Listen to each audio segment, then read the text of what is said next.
Chapter 29. Ever since Ishtar left, Wuming had started to set up various enchantments around the Uruk. After all, if the story of this world was the same as the one that Wuming knew, the mythical beast Sky Bull would descend soon. Although Gilgamesh and Enkidu had defeated the Sky Bull in the legends, the Sky Bull had wreaked havoc on the earth for 7 years. It was obvious how difficult it was to deal with a divine beast like the Sky Bull. After finishing the last rune, Wuming stood up. If that's the case, we should be able to reduce the Sky Bull's calamity. Wuming looked in the direction of the Uruk Palace. I wonder how Gil and Shaoan's preparations are going. After Ishtar left, he helplessly told the two of them to prepare a chain to capture the Bull of the Sky. Since Enkidu was a man-made weapon, he volunteered to refine his own body. Because the purpose of my creation is to become Gil, who has 2/3 of his divinity, so my attribute is to restrain a god. Using my body to refine a chain will definitely be able to deal with a god. For the sake of the overall situation and the fact that Enkidu's body wasn't severely damaged, Wuming decided to let Gil and Enkidu prepare to cast the chains, while Wuming carved the Lune runes to protect the Uruk. I think the god-opposing chains should be almost complete. After saying that, Wuming's figure flashed and disappeared. In the secret chamber of the Uruk Palace, Gilgamesh and Enkidu continued to add their own magic power to the flame in the center of the secret room. A chain-like object was surging in the flame like a fire dragon. Suddenly, an illusion appeared in the room. After the illusion disappeared, Wuming's figure appeared in the room. Wuming, sir. Gilgamesh and Enkidu's eyes lit up. Is the chain completed? Wuming looked at the two of them. We're just one step away from dripping our blood into it, Enkidu replied. Let's start quickly. I have a feeling that the Sky Bull is coming, Wuming said seriously. The three of them stood around the flame, forming a tripod. Why do we have to drip our blood every time we forge? Wuming thought gloomily. The three of them used different methods to drip their blood into the flame. After the flame absorbed their power, the flame's color began to change continuously. In the end, the flame's continuously changing color was absorbed into the chain. The chain rolled violently, and after waiting for a moment, the flame was extinguished. A silver chain with 2 golden wedges floated in the air. Wuming stretched out his hand, and the chain quickly flew into Wuming's hand like a bird returning to its nest. From now on you'll be called Heaven's Chain, Enkidu, Wuming said. He ignored Gilgamesh and Enkidu's shocked expressions. After saying that, he threw the chain to Gilgamesh. After catching it in a hurry, Gilgamesh glared at him. What are you doing? Aren't you holding it? What if the Sky Bull comes? Wuming shook his head and said, This chain is for you to use, Gil. Wuming continued. Because Enkidu can't participate in the battle, I'm going to return to my dragon form to deal with the Sky Bull. Is that okay? Will it cause any harm to your body, Lord Wuming? Enkidu asked with concern. Wuming had told Gilgamesh and Enkidu the reason why Enkidu couldn't participate in the battle. In that case, Gilgamesh and Wuming would be the ones to deal with the Sky Bull. Even if the gods wanted to punish Gilgamesh, they wouldn't be able to do it. After all, they needed a king that could connect the gods and humans, and Gilgamesh was not a candidate. As for Wuming as the origin dragon, the gods were just ants. Well, that was in front of the adult, origin dragon. But even if it was Wuming, he could still run away if he couldn't win. Don't worry, ever since I accidentally turned into my adult dragon form and used my own power to transform back, I've mastered the method to transform myself. Don't worry about me, Wuming patted Enkidu's head and smiled. Enkidu blushed at first, but then he smiled. It's good that Lord Wuming is fine. Looking at Wuming and Enkidu, who were enjoying their lovey-dovey moment, Gilgamesh frowned and suddenly shouted. Hey, why don't you find a place to show off your affection? Can't you see that I'm still here? Gilgamesh snorted and walked out of the secret room with Enkidu. Is Gil jealous? Wuming and Enkidu looked at each other and laughed. At this moment, in the sky above the Uruk, the wind and clouds surged, lightning flashed, and thunder rumbled. The figure of a bull seemed to be coming out of the clouds. Gilgamesh hurriedly returned to the secret room. Wuming, it seems like the bull of heaven you were talking about is here. Gilgamesh said with a serious expression. Let's go. Let's meet this bull. Moo. A loud sound that sounded like a bull's moo came from the clouds. A huge hoof of a bull fell from the clouds. A cloud of dust flew into the air. Dong. Then the full appearance of the Sky Bull was revealed. This was a divine ox with a graceful bearing, full of a peculiar sense of beauty. Its horns and hooves were all golden in color. Wherever it stepped, the ground began to dry up, and wherever it passed, the rivers began to dry up. This was the sky bull, the Uruk's bull of disaster. What's that? Is this God's punishment? God, please protect us. After seeing the disaster brought by the sky bull, the Uruk citizens began to worship the gods. Just as they knelt down and prayed to the gods, a golden light flew into the sky. Stand up and hide in your rooms. This is only a demon beast. Watch this king kill it. Gilgamesh had a silver chain wrapped around her arm. She waved her small hand and gave orders to the Uruk citizens. Although Gilgamesh's temperament changed greatly after she became an adult, she was still the Uruk hero king. Although the citizens were afraid of Gilgamesh, they trusted her more. They trusted their king. After the citizens hid, the chain on Gilgamesh's hand began to dance in the air. Crash. After the sound of chains colliding, the sky bull was tightly bound by the Enkidu. The sky bull couldn't help but howl angrily. Moo. It was hard to say whether the sky bull was powerful or the Enkidu was weak. The sky bull was breaking free from the Enkidu bit by bit. Roar. At this moment, a powerful dragon's roar was heard. A silver-white, noble and mysterious dragon flew towards the direction of the bull of heaven. At this moment, the bolder Uruk citizens began to pay attention to this disaster. That's Lord Hyunryong. No one knew who said this, but the Uruk citizens walked out of their houses one by one and began to pray to Wuming. Wuming began to fight with the sky bull. Both sides fought back and forth, but because of the Enkidu, the bull of heaven's strength was reduced by 80% to 90%. The bull of heaven was at a disadvantage. In the end, Wuming's claw pierced through the sky bull's heart. Following the sky bull's low cry, the sky bull collapsed. Uruk citizens. This bull was created by the gods to destroy you. The gods no longer need you. Only I, the legendary origin dragon, have made a contract with your king Gilgamesh to protect you. Remember my words and worship your king. Hero king. Hero king. Hero king. Wuming stood on the corpse of the sky bull while Gilgamesh stood on Wuming's head and received the cheers of the Uruk citizens. The sun shone on Gilgamesh. At this moment she was like a saintess, beautiful and powerful. Chapter 30. Inside Gilgamesh's dormitory. Gilgamesh had been in a bad mood ever since he defeated the bull of heaven. Enkidu brought a plate of fruits and placed it in front of Gilgamesh. Enkidu looked at the depressed Gilgamesh and couldn't help but ask, "What's wrong, Gil? You've been like this ever since you defeated the bull of heaven." Gilgamesh picked up a piece of fruit and bit into it. Wuming was the one who took the credit for defeating the bull of heaven, but in the end he let me receive the cheers of the people. If it wasn't for the Uruk, I wouldn't have accepted this kind of stolen credit. Enkidu sat next to Gilgamesh and held her hand. So you know it's for the Uruk people. Look, I even showed my face. But I'm the hero king, how can I accept this kind of fake honor? Gilgamesh is such a tsundere. Enkidu thought to himself. Actually, this is your honor. Think about it, Lord Wuming is now inseparable from you. You're bound together for good or ill. It can be said that the two of you are now united. Don't you feel happy? Enkidu asked with a smile. Yes, Lord Wuming. Together. Together. Oh, who wants to be with him? But if you think about it carefully for the sake of the Uruk, I'll reluctantly accept it. Wuming, Sama was right, Gilgamesh is indeed the easiest woman to deal with in the entire Uruk. Enkidu thought. Oh right, where's the bull of heaven's corpse? Where did Wuming put it? Gilgamesh asked curiously.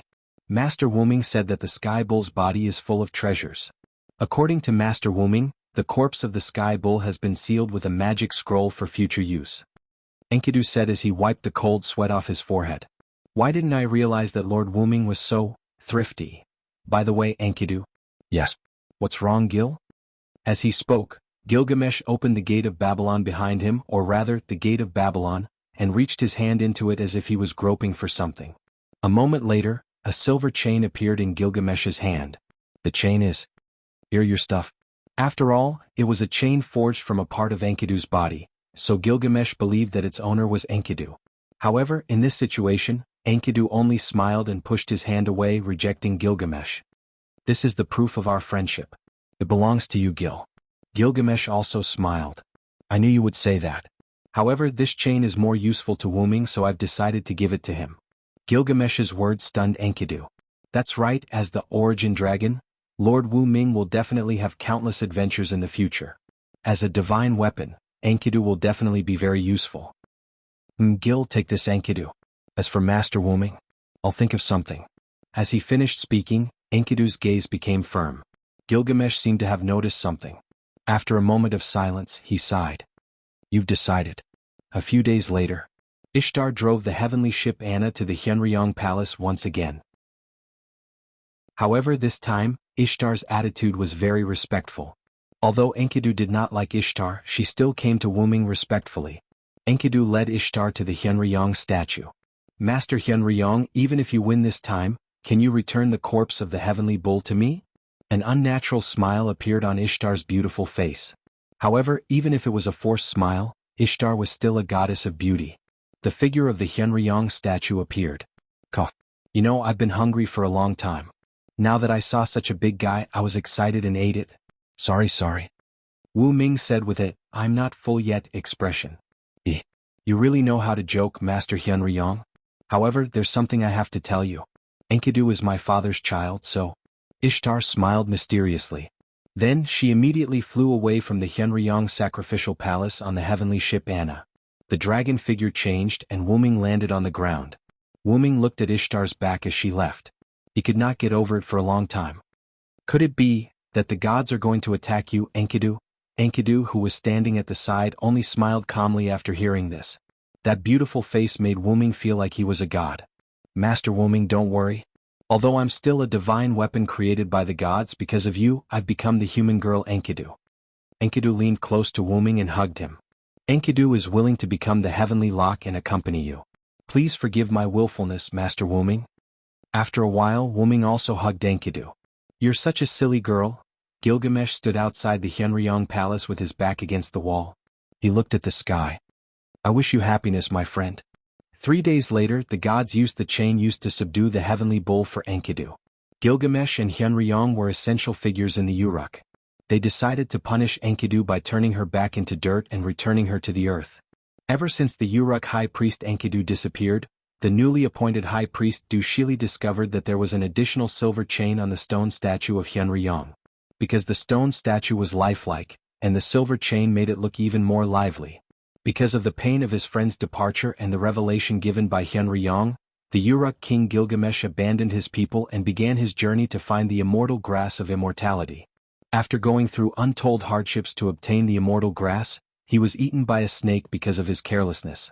King Gilgamesh was enlightened and returned to the Uruk, which was still prosperous because of Hyunryong's protection. He focused on governing the Uruk and died a good death. Hyunryong also protected the Uruk until the connection between the people and the gods was severed. In the end, the people abandoned Hyunryong. Hyunryong also abandoned the humans and left the Uruk. In the end, the Uruk dynasty was destroyed. The legend of the origin dragon Uruk Hyunryong began in a new place. Chapter 31. A huge dragon was flying in a colorful passage. A silver chain was wrapped around the dragon's arm. The wedges on both ends of the chain were swinging freely. While the dragon was flying, it noticed an unusually small energy source that was moving forward. Out of curiosity, the dragon rushed toward the energy source. What entered its sight was an energy ball. What's this? Wuming asked curiously. At the same time, Wuming's huge dragon claw grabbed at the energy source. Anyway, with the strength and characteristics of the root dragon's body, Wuming was not afraid of the space-time turbulence or space-time strangulation. Hence, Wuming boldly grabbed at the energy ball. Just as Wuming's dragon claw was about to touch the energy ball, it was as if the energy ball had reached its destination. A space-time door appeared in front of the energy ball. Usually, the space-time door would only appear when a certain existence reached a certain destination in the space-time tunnel. Just like when Wuming first came into contact with the space-time tunnel when he first crossed over to the country of shadow. That was also the entrance to the space-time tunnel. However, it did not open the space-time door. Instead, it sucked Wuming in. If nothing went wrong, this energy ball would enter the door. Interesting. Wuming's claw reached out and grabbed the energy ball. The energy ball seemed to have no consciousness. It followed Wuming's claw and slowly fused with Wuming. At the same time, a stream of knowledge-like memories surged into Wuming's mind. This is a game? Wuming was slightly surprised. After all, I've encountered such a strange thing. How can I not take a look? With that, Wuming entered the space-time door that opened and disappeared. Then the space-time door closed as if it had never existed. Wuming opened his eyes. What entered his eyes was a huge hall. The hall was mainly dark. Flags of different designs were hung high on the ceiling. The top and the sides were covered with crystals that acted as light bulbs. Wuming was facing a huge, gorgeous door. A red carpet extended all the way to his feet. At this moment, Wuming was sitting on a crystal throne in his human form. The back of the throne extended all the way to the roof. The throne was on a platform with 3 steps. The carpet climbed up the steps to Wuming's throne. Below the platform stood an old man who looked like a butler. Behind him stood 6 maids in combat attire. Next to the throne, next to Wuming, there was a woman wearing a long white dress that covered her feet. There was a spiderweb-like golden silk ornament on her chest, and white silk gloves on her hands. Her beautiful black hair reached her waist, and there was a pair of white curved horns on both sides of her head. She looked like a demon, and there was a pair of black wings at the back of her waist. Wuming happened to recognize this creature. It was obviously a succubus. Seeing Wuming looking at her, the succubus smiled and asked, "What's wrong, Sir Wuming?" However, the smile on her face made Wuming feel awkward. He felt like he was being stared at. "I feel a slight fluctuation outside the underground tomb of Nazalek. Inform all the guardians to gather here tomorrow at this time." After that, Wuming got up and walked to the door. "Yes, Sir Wuming." The succubus smiled at Wuming. "You can do whatever you want with the rest of the time." "Yes, Sir Wuming." This was the answer from the rest of the people in the room. Creak. The heavy door was pushed open. Wuming opened the door in front of him. "Then let me calm down first." Following the data stored in his mind, Wuming came to a room. When he opened the door, he saw a luxurious royal bedroom.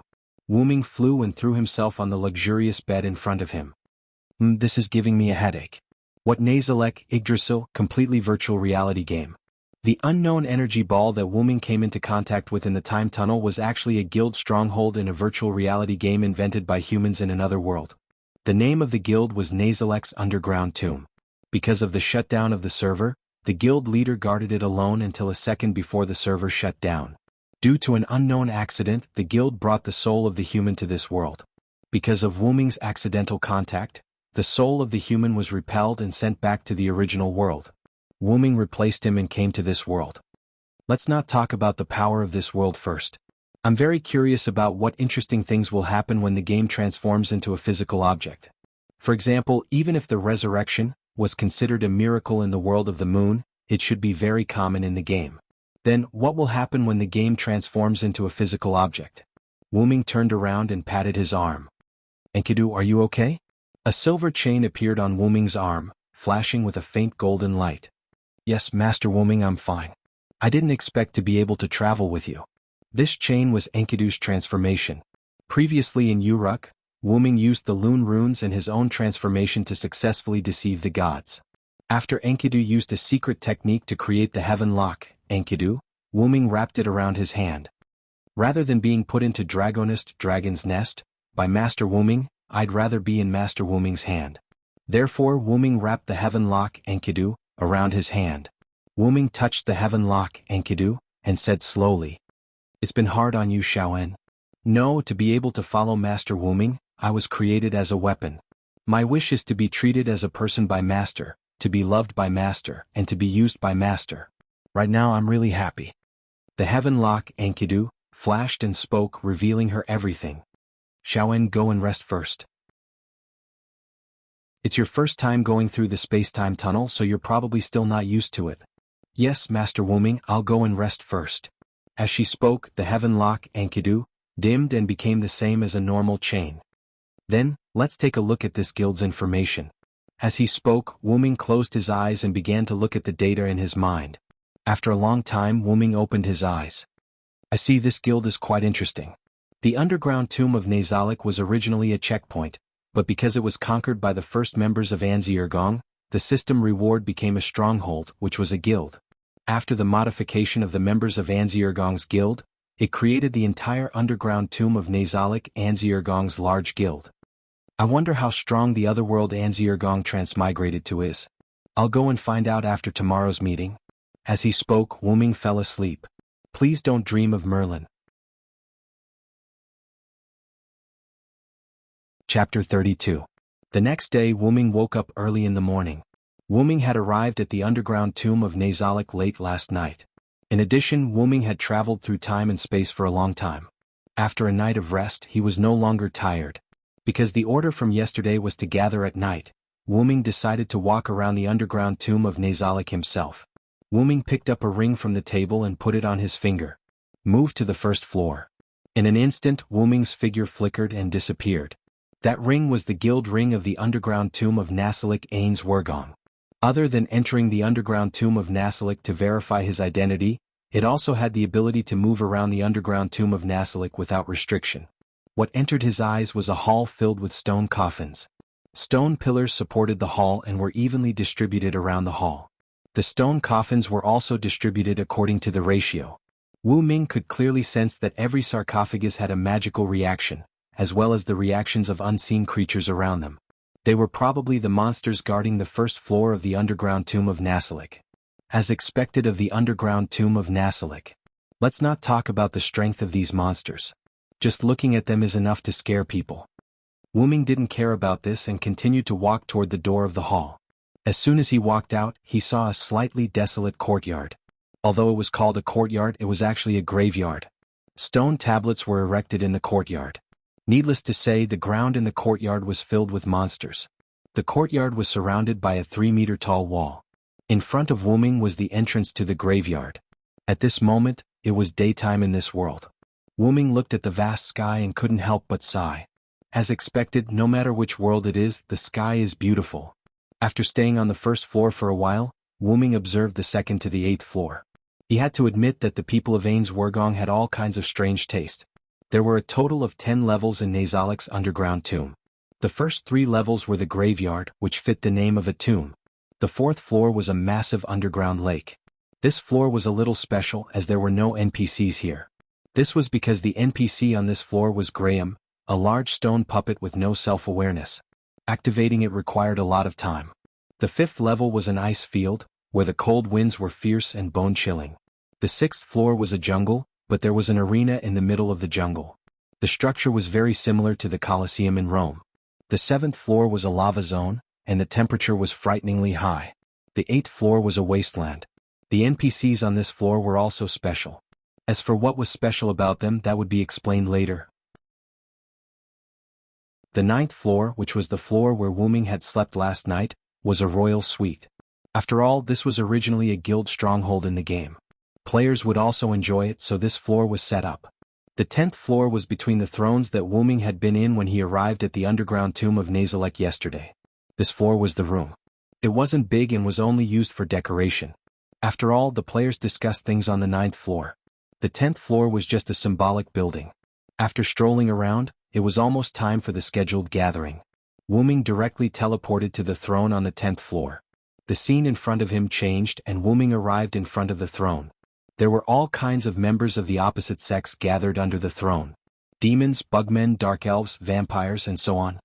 He saw the succubus who had served the throne yesterday arguing with a girl in a dark purple princess dress. The girl's skin was as pale as a corpse. Only the skin on her hands and face was exposed. The rest of her body was wrapped in clothes. Her silver hair was tied into a ponytail behind her head, and the princess dress on her lower body bulged like a cake. I remember. She seems to be the guardian of the 1st to 3rd floors. Because they saw Wu Ming's arrival, everyone quickly stood in a row. Everyone, offer your loyalty to the Supreme One. The succubus ordered, and the guardians began to kneel on one knee to greet Wu Ming. Guardian of the 1st, 2nd, and 3rd floors, Shadia Bradford. Greetings, Lord Wu Ming. The first was the girl who was arguing with the succubus. Guardian of the 5th floor, Cositas. Greetings, Lord Wu Ming. Cositas was a huge blue insect with iceberg-like armor on its back and shoulders. Guardian of the 6th floor, Yon Bella Fiora. Greetings, Lord Wu Ming. A dark elf who wore men's clothes and spoke cheerfully and looked like a boy. Same guardian of the 6th floor, Mare Bella Fiora. Greetings, Lord Wu Ming. This was a dark elf who wore women's clothes and spoke shyly and nervously, looking like a girl. The guardians of the 6th floor were a pair of dark elf twins. That's right, the older sister in men's clothes and the younger brother in women's clothes. If Wu Ming hadn't read the information, he wouldn't have thought that the nervous, shy, introverted mare in cute women's clothes was a boy. Guardian of the 7th floor, Demiugos. Greetings, Lord Wu Ming. Demiugos wore a British suit and had a metal tail on his back. The tip of the tail was burning with a faint black flame. He wore gold-rimmed glasses and had slightly pointed ears. If one didn't look at the tail behind him, anyone would think that he was an outstanding businessman. Chief Guardian Yair Bella. Greetings, Lord Wuming. The succubus from yesterday, Yair Bella, lowered her head and reported to Wuming. What's going on? This gaze is comparable to Maeve's. I really don't know what the player who designed Yair Bella is doing. Other than the guardian of the 4th floor, Kagandua, and the guardian of the 8th floor, Victim, all the guardians of the other floors are in front of you. Supreme, please give the order. We will not hesitate to go through water and tread on fire. Wuming sat on the throne and looked at them quietly. After a moment, Wuming spoke. The main reason I called you here today is to tell you about the situation in the underground tomb of Nazalek.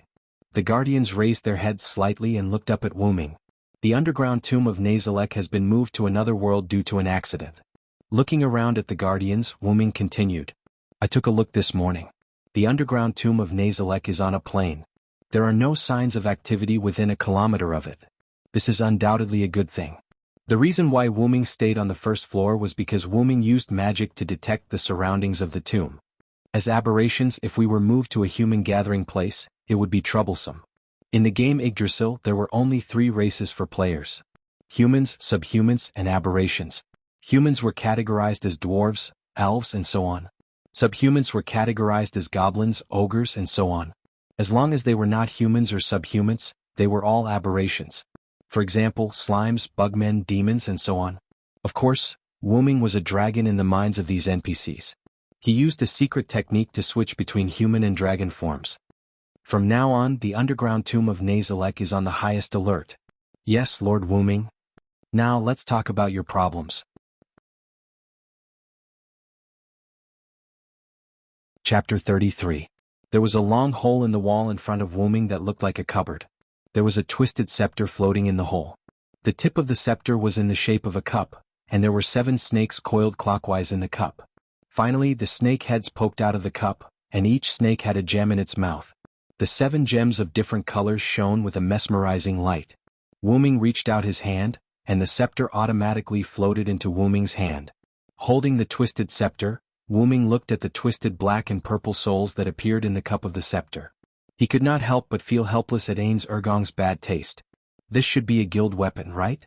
The so-called guild weapon referred to the core of a guild. Once the guild weapon was destroyed, the guild would disintegrate. Therefore, guild weapons were usually placed in the core of the guild for protection. However, Ains Ergong's guild weapon was a powerful weapon. According to the information, the staff of Ains Ergong itself was a divine weapon. The 7 gems and the 7 snakes at the tip of the scepter were also rare divine weapons, and it was a set of equipment. The power of the 7 gems was not just 1 plus 1 plus 1 plus 1 plus 1 plus 1 plus 1 is equal to 7, but it was far greater than that. This made the staff of Ains Ergong comparable to a world-class item or even greater. Yggdrasil World Tree's weapon grade classification was as follows: low grade, mid grade, high grade, heritage grade, relic, legendary grade, and divine weapons. Divine weapons were generally top grade, but Yggdrasil World Tree had world-class items. The so-called world-class items were the 200 top-grade items in Yggdrasil World Tree. The power of these top-grade items could only be matched by other world-class items. Among the 200 top-grade items, the strongest 20 world-class items were specially called 20. These 20 items had the ability to severely disrupt the game's balance.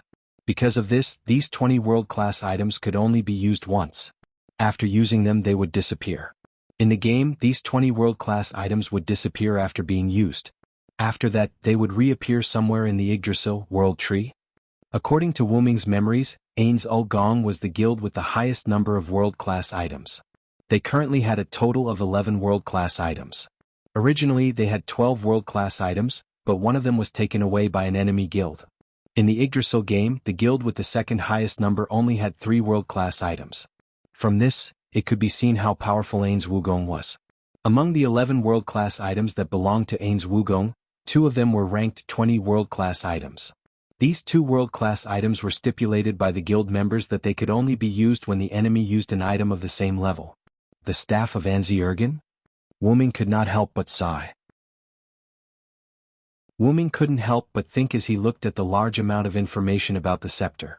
The people of Ains Ergong must really love their guild. After all, the process of making this scepter was too difficult. If it were not for the difficulties of daily life, Wu Ming believed that the members of Ains Gong would have persevered until the server was shut down. If that's the case, let me strengthen the name of Ains Gong, Wu Ming said as he raised the staff of Anziergen. This could be considered as a form of consolation for these NPCs who had lost their parents.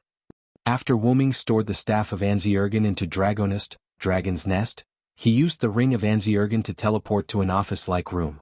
At this moment, Demiugos was already waiting in the office. Seeing Wu Ming arrive, Demiugos quickly knelt down on one knee. Master Wu Ming. Wu Ming waved his hand to signal Demiugos to get up. Get up, Demiugos. You don't have to kneel every time you see me, just bow. Yes, Master Wu Ming. Demiugos stood up and put the paper in his hand on the desk. Master Wu Ming, these are the statistics of Nazarik's underground tomb and the preparation plan for exploring the surroundings of Nasarik. Please take a look. Hearing this, Wu Ming sat in the office chair behind the desk. He picked up the information that Demiugos had compiled and began to read. Overall, the overall performance of Nazarik's underground tomb hasn't changed, but the consumption of gold coins is lacking. Wu Ming asked without raising his head. Why is Nasarik running out of gold coins? Demiugos also shook his head. No, after the other guardians and I tested all of Nazarik's production performance, we only suffered a slight loss of gold coins. However, we can no longer obtain Yggdrasil, World Tree, gold coins. After a while, Nasarik will be in danger. I don't know if the gold coins of this world can be used for Nazarik's underground tomb, so I have stopped the consumption of unimportant gold coins. Wu Ming, who was still flipping through the information, heard this and the emblem on his arm flashed. Crash. A bag of jewelry and gold nuggets fell on the table. This is the treasure I collected from other places. Go and see if it can be used for Nazarik's operation. Yes. Demiugos picked up the bag on the table. Regarding the exploration of Nazarik's surroundings, cancel the plan. I will go personally. Demiugos was shocked and knelt down on one knee. No, how can we let Lord Wu Ming take the risk? If you are worried, you can let us guardians explore. Please take back your order. Putting down the information, Wu Ming said helplessly. Don't worry, Demiugos, I will bring my men. In the current situation, it is wise to send the highest combat power. If there is an existence that even I can't defeat, it will be useless even if you go. Lord Wu Ming, you also said that there is an existence that even you can't defeat, so it is wise for us to explore. After that, Wu Ming and Demiugos did not speak. A moment later.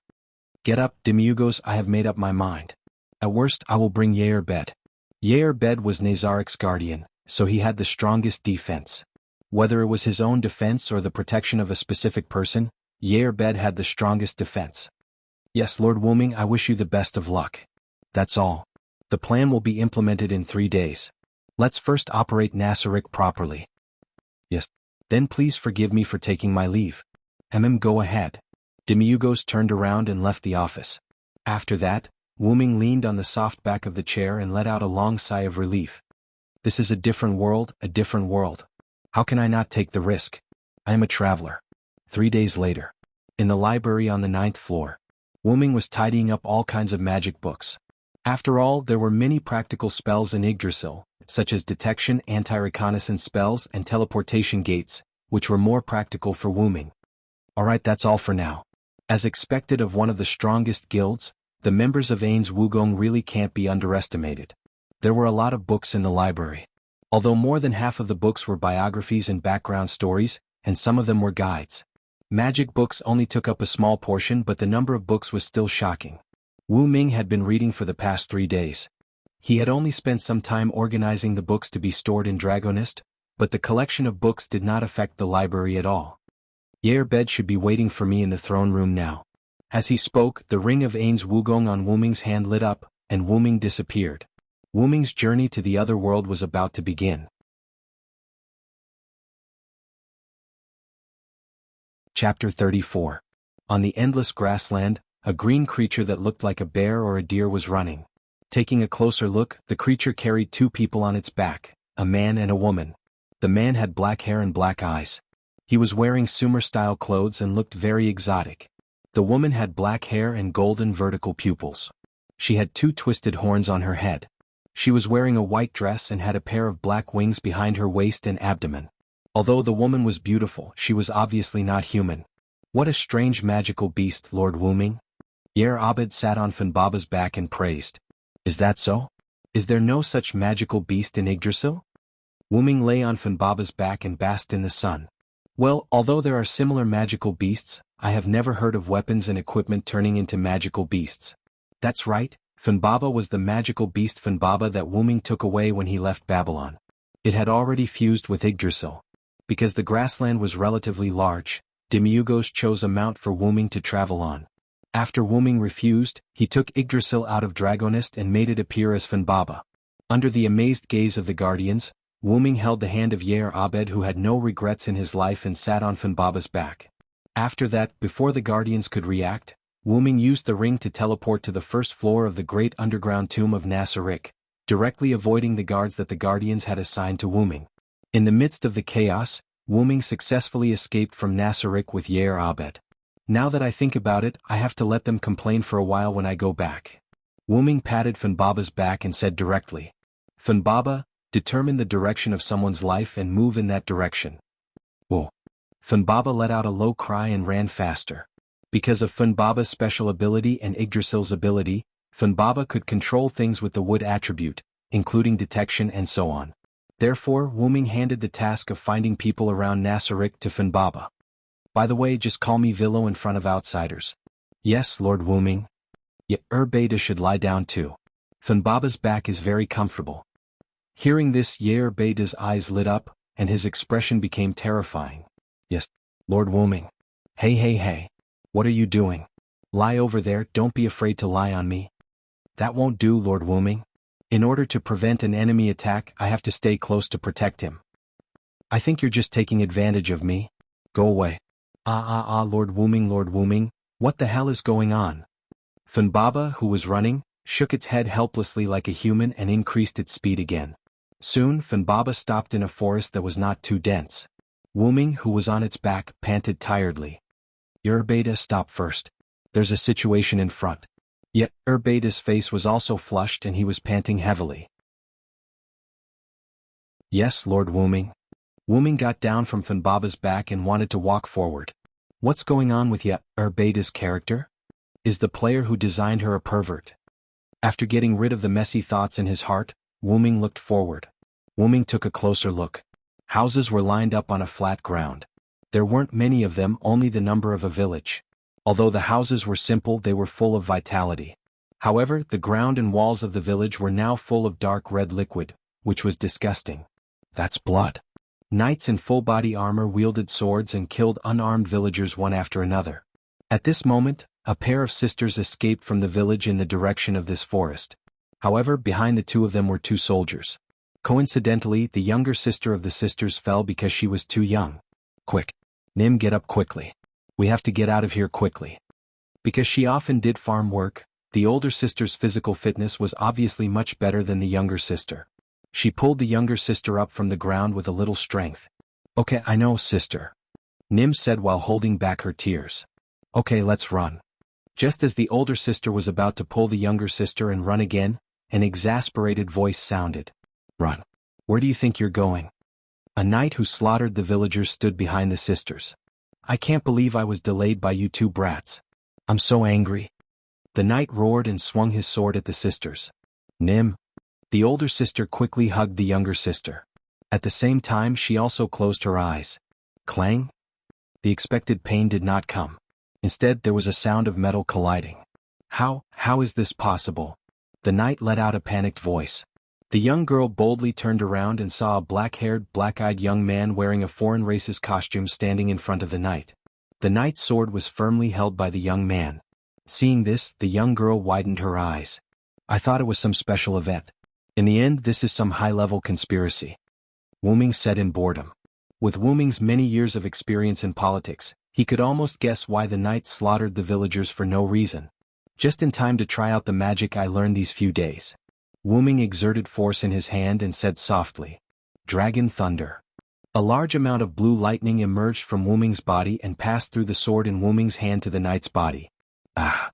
The knight screamed and then fell to the ground. His body was emitting black smoke as if he was roasted. Seems like the strength of this world isn't very high. Wuming thought. I'm a monster. The other knight who was chasing after saw his companion die in an instant. He screamed in fear and turned around to escape. Wuming waved his hand. The knight who did not have time to escape was instantly wrapped by thick vines that grew out from the ground. Blood flowed out from the gaps in the vines. Seriously, can a knight like you be called a knight? You're a disgrace to the knights. Wuming said in disdain. Woo. Funbaba slowly walked out from behind Wuming. So beautiful. The two sisters who had never seen such a sacred Funbaba exclaimed. Wuming laughed involuntarily. After all, Funbaba was known as a divine beast. Are you two okay? Wuming asked. We're fine. Thank you, sir. Thank you, sir. As the elder sister, the girl quickly thanked Wuming. The younger sister next to her also did the same. Right, sir, please save our villagers. After the girl thanked Wuming, she suddenly remembered the villagers who were still suffering and sorrowfully begged Wuming. Please. The girl's younger sister continued in her slightly clumsy but cute way. Wuming looked at the two sisters and said sternly. I know you two come with me. Thank you, sir. Just as Wuming was about to leave with the two sisters, Yair Bade, who had finished changing his equipment, suddenly spoke. Please wait, Sir Villo.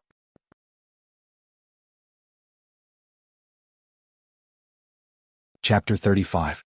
What's wrong, Yair Bade? Wuming asked. Wuming looked at Yair Bade, who was wearing a full body armor, and asked. Lord Vero? Lord Vero, you are an honorable supreme. These lowly humans are not worthy of your protection. Please allow me to execute them. Then Yair Bade raised the black axe in his hand. Wait a minute, Yair Bade. Wuming sighed helplessly. Whether they are worthy of my protection or not, let's talk about it after the crusade against the enemy. After a moment of silence, Yair Bade put down his axe. Yes, Lord Wuming. The sisters looked at the master and servant in front of them, as if they hadn't reacted yet and didn't say anything. Funbaba. Woo. With Wuming's order, Funbaba behind him began to move toward the village. The scene changed and the armored knights were still wantonly slaughtering the villagers. Screams, cries of fear, begging for mercy and wild laughter were incessant. Suddenly, one of the knights seemed to have encountered something and let out a scream. What happened? A knight who seemed to be a captain and didn't have a mask on his helmet shouted. What is this? Don't come over. Many huge vines as thick as a person grew under the feet of the knights, and wrapped around the soldiers one after another. The knights screamed and began to pray to the gods. God, please save me. My God, Lord God. Then the knights who were wrapped by the vines stopped making any noise. Only the huge tree stumps formed by the vines were left. What the hell is this? The captain was still rational and began to issue orders. Prepare to retreat. Send the signal for the horses and archers to come over. However, it was already too late. The huge vines sped up their growth and soon, all the knights' feet were entangled. Quick, come and save me. Another guy who was also not wearing a mask like the captain, shouted from the side. I'm not someone who should die here. Quick, save me. No matter what, it doesn't matter if it's your health or anything else. Hurry up and save me. The squad leader couldn't believe that the guy who was yelling hysterically could be heard. Captain Balius, he said in surprise. Suddenly, a light, low voice was heard. Woo. A huge green creature that looked like a bear or a deer slowly walked over. What is that? The captain, who was still rational, asked in surprise. The green creature stomped its foot, and the vines instantly wrapped around the wailing knights. In an instant, only the captain who was still rational was left. The sword in the captain's hand fell to the ground. He had completely given up. The vines had already wrapped around his lower body. Don't worry, those soldiers are still alive. The squad leader raised his head in surprise to see a young man walking over from afar. After all, I still need to obtain information from you. Wuming waved his hand, and vines began to slowly wrap around the knight's upper body. Is that so? Thank you for sparing my life. However, I believe that my companion won't do anything. Ugh. The vines had completely wrapped around the soldier. You're the only one who still looks like a knight, Wuming said calmly. The rest of the villagers fell into a dead silence. After a while, under the arrangement of the village chief, the villagers temporarily rested in the undamaged houses. The village chief, on the other hand, welcomed Wuming. In the village chief's house, Wuming picked up the simple cup of water provided by the village chief, took a sip, and listened to the village chief introduce the village. Khan Village, is it? Yes, Khan Village's geographical location is not very good. It happens to be in the middle of 3 countries. The village chief said with a hint of sadness. After some questioning, Wuming lied that he was a magic chanter who cultivated deep in the mountains. Wuming originally said that he was a magician, but it seemed that in this world, people who used magic and magic were called magic chanters, so Wuming called himself a magic chanter. Wuming used information as a reward to offset the village chief's suspicion. After all, in this village where no one knew when something would happen, it was really hard to be at ease. According to the village chief, Khan Village belonged to the Restige Kingdom, and was located in the southeast corner of the kingdom. The Restige Kingdom, the Bahaz Empire, and the human supremacy of the Syrian theocracy were located in the middle of the mountain range that ran through the north and south. According to the map provided by the village chief, the kingdom was in the northwest corner, the empire was in the northeast, and the theocracy was in the south of the 2 kingdoms. Khan Village was in the middle of the 3 kingdoms. The kingdom and the empire were not on good terms, and there would be war all year round. The location of the war was in the plains near the border city of the Restige Kingdom, Yalantir. According to the village chief, the knights who slaughtered the villagers were given the empire's badge, so it could be inferred that it was the empire's so-called. However, Wuming felt that it was not that simple. After all, the village chief also said that the kingdom and the empire were at war all year round, and there was no benefit for the empire to slaughter the villages at the border of the kingdom. Moreover, these knights were praying to the gods before they were wrapped in vines. It seems that I have fallen into some conspiracy again. After asking the village chief for the necessary information, Wuming bid farewell to the village chief and went out. Lord Wuming. Yair Bade had been guarding outside the door. As for Funbaba, Wuming asked it to check if there were any other enemies in the surroundings. After all, the captain just said that he was going to send a signal. I have gathered enough information. In short, the underground tomb of Nassarik is safe in this world for the time being. Yes. What should we do with the inferior creatures that were captured by your magic beast? Wuming pondered for a moment and asked. Summon the subordinates of Nassarik who have special invisibility skills and transport all the knights to Nassarik. Funbaba just told me that there are still some knights nearby that have been captured by Funbaba. Also, transport those knights to Nassarik and get more information from them. Yes, Lord Wuming. I will contact Demiugos right away. Yair Bade placed his hand on his temple near his ear and began to contact Demiugos. Alright, remember not to kill them first. Also, do some anti-reconnaissance work. After all, we don't know if these people have tracking magic or something like that on them. Yes, Lord Wuming.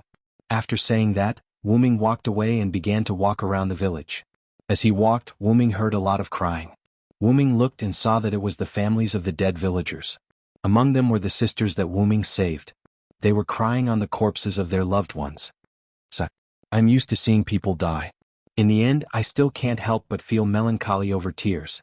Whether it was in Connaught or Camelot, Wuming was used to seeing all kinds of deaths. In the end, Wuming still felt melancholy over these things. It wasn't that he was sad. It was just that he couldn't stand it. I remember that your name is Onli, right? Wuming half squatted in front of the sister that Wuming saved. Yes, Lord. The girl named Onli choked and said, Don't cry. In any case, I am a powerful magic caster. I have a way to revive your loved ones. As soon as he said that, the villagers who had lost their loved ones all knelt on the ground and begged Wuming. Lord Villo, please save my son. Lord Villo, please save my sister. Alright, all of you get up. Move the villagers' corpses to an empty space. Hearing that, the villagers started to move. Yair Bade, who had finished talking with Demirogoth, walked over and asked Wuming in confusion. What? Lord Villo, are you going to use a rare resurrection tool to revive these lowly worms? Hearing that, Wuming couldn't help but laugh. Alright, Yair Bade. Although I am not a human, I like humans very much. Moreover, I am going to use the resurrection magic that I have learned. I will not use a resurrection tool. Besides, I don't have one. But, Lord Villo? Alright, Yair Bade. Wuming interrupted Yair Bade's speech. If I die, you will definitely try your best to revive me just like how these villagers begged me. Put yourself in my shoes and forgive my stubbornness. After that, Yair Bade didn't say anything else.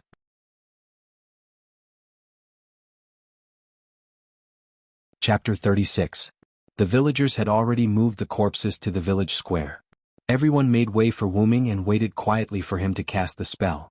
Although I also learned a resurrection spell because of interest, I have never tried it before. I don't know if it will work on these villagers. Wuming shook his head and walked forward. The sixth order spell, Angel's Return. Wuming accidentally saw this spell in Nazarik's library. In the Yggdrasil world tree, magic was divided into 10 levels. There were 1st to 10th level spells. In Yggdrasil there was also a supreme level spell which was the 11th level spell. Supreme level spells were more like skills than magic. There were many restrictions. Not only did it take time to cast, but there was also a limit to the number of times it could be used per day, and it could not be cast continuously. The cooldown after casting could not be offset in Yggdrasil, whether it was a Krypton item or something else, it could not offset the cooldown time. Of course, these were all obtained from Wuming's data memory. Wuming chanted the name of the spell, waved his hand, and a holy light rose into the sky. The light shot into the sky and gathered into a large sacred cloud. The cloud transformed into the appearance of an angel. A large number of sacred white feathers slowly fell on the villagers' corpses and integrated into the villagers' bodies. The angel made a sacred and indescribable sound toward the sky and dissipated. After the villagers' corpses merged with the feathers, the wounds on their bodies disappeared, and their skin color changed from pale to healthy. Under the villagers' excited eyes, the corpses that were originally lying on the ground opened their eyes one by one.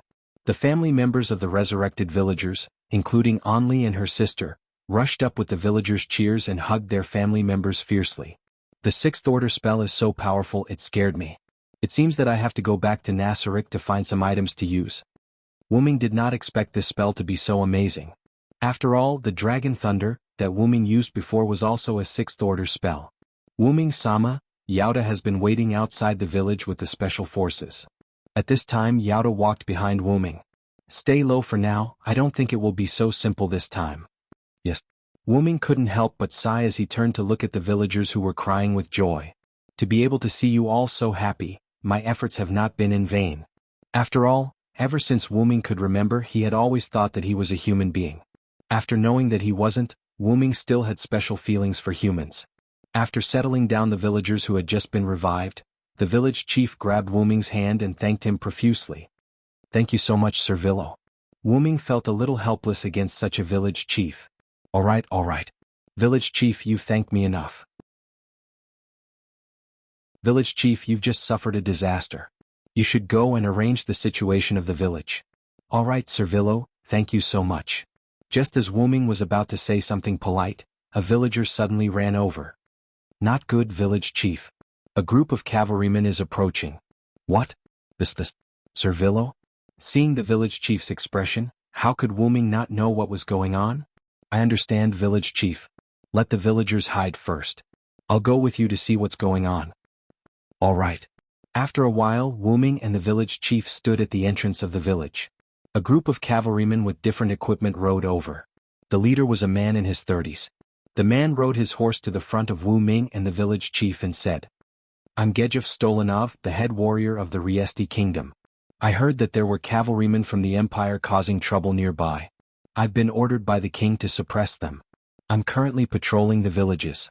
The head warrior of the kingdom, the village chief said in shock. Wuming looked at the village chief in confusion. The village chief hurriedly said, I've only heard that the head warrior of the kingdom is the strongest man in the kingdom. That's just the king's love and respect. It's just a title not worth mentioning. Gejef looked at Wuming again. May I know who you are? Nice to meet you, head warrior of the kingdom. My name is Villo Silenst. I'm a magic chanter who was passing by and saw the village chief being slaughtered. I'm here to help. As if he heard something unbelievable, Gejef quickly got off his horse and walked to Wuming. He held Wuming's hands. Thank you so much for saving this village. Looking at Gejef's sincere eyes, Wuming was stunned for a moment. Seems like he's a good official who cares about the people. I'll save him. You're welcome, head warrior. Suddenly, someone from Gejef's troop ran over. Head warrior, there are many figures nearby. They're closing in on the village. Seeing this, everyone frowned. Seems like someone can't sit still. Soon, Gejef's troop and Wuming retreated to the outermost house of the village chief. Wuming looked at Gejef, who was observing the situation outside, and asked directly, Who are those people outside? Gejef retracted his gaze and looked at Wuming. To be able to mobilize so many magic chanters, it could only be the Celian cult. And it's a special troop directly under the head priest, one of the Celian cult's 6-color holy books. After hearing this, it seemed to confirm Wu Ming's thoughts. Seems like they're coming for you, head warrior. Gejif was stunned for a moment. After thinking carefully, he realized that they were really coming for him. Oh, I didn't expect the cult to want to get rid of me. After that, Wu Ming said with a smile. You're very lucky, head warrior. What do you mean? Gejif was puzzled. Seeing that you have a good temper, I've decided to help you. Hearing this, Gejif was overjoyed. Really, Lord Silenst? Thank you so much. After all, Gejif and the others had learned from the village chief that Wu Ming had a very powerful magic beast. Then, head warrior, please wait for me here. As he said that, Wu Ming began to walk out of the house. Wait, Lord Silenst. No matter what, they have the advantage in numbers, please don't be rash. Gejif still felt that it was better to be cautious and advised Wu Ming. Don't worry, head warrior. Also just call me Villo. Silenst is too long. As he said that, he left the house with Yair Bade and advanced towards the enemy. Lord Villo? Gejif looked at the two with a complicated gaze. Slowly, Wu Ming brought Yair Bade to a very close distance with the enemy. The enemy did not seem to be afraid of Wu Ming and did not stop them. Suddenly the atmosphere was tense.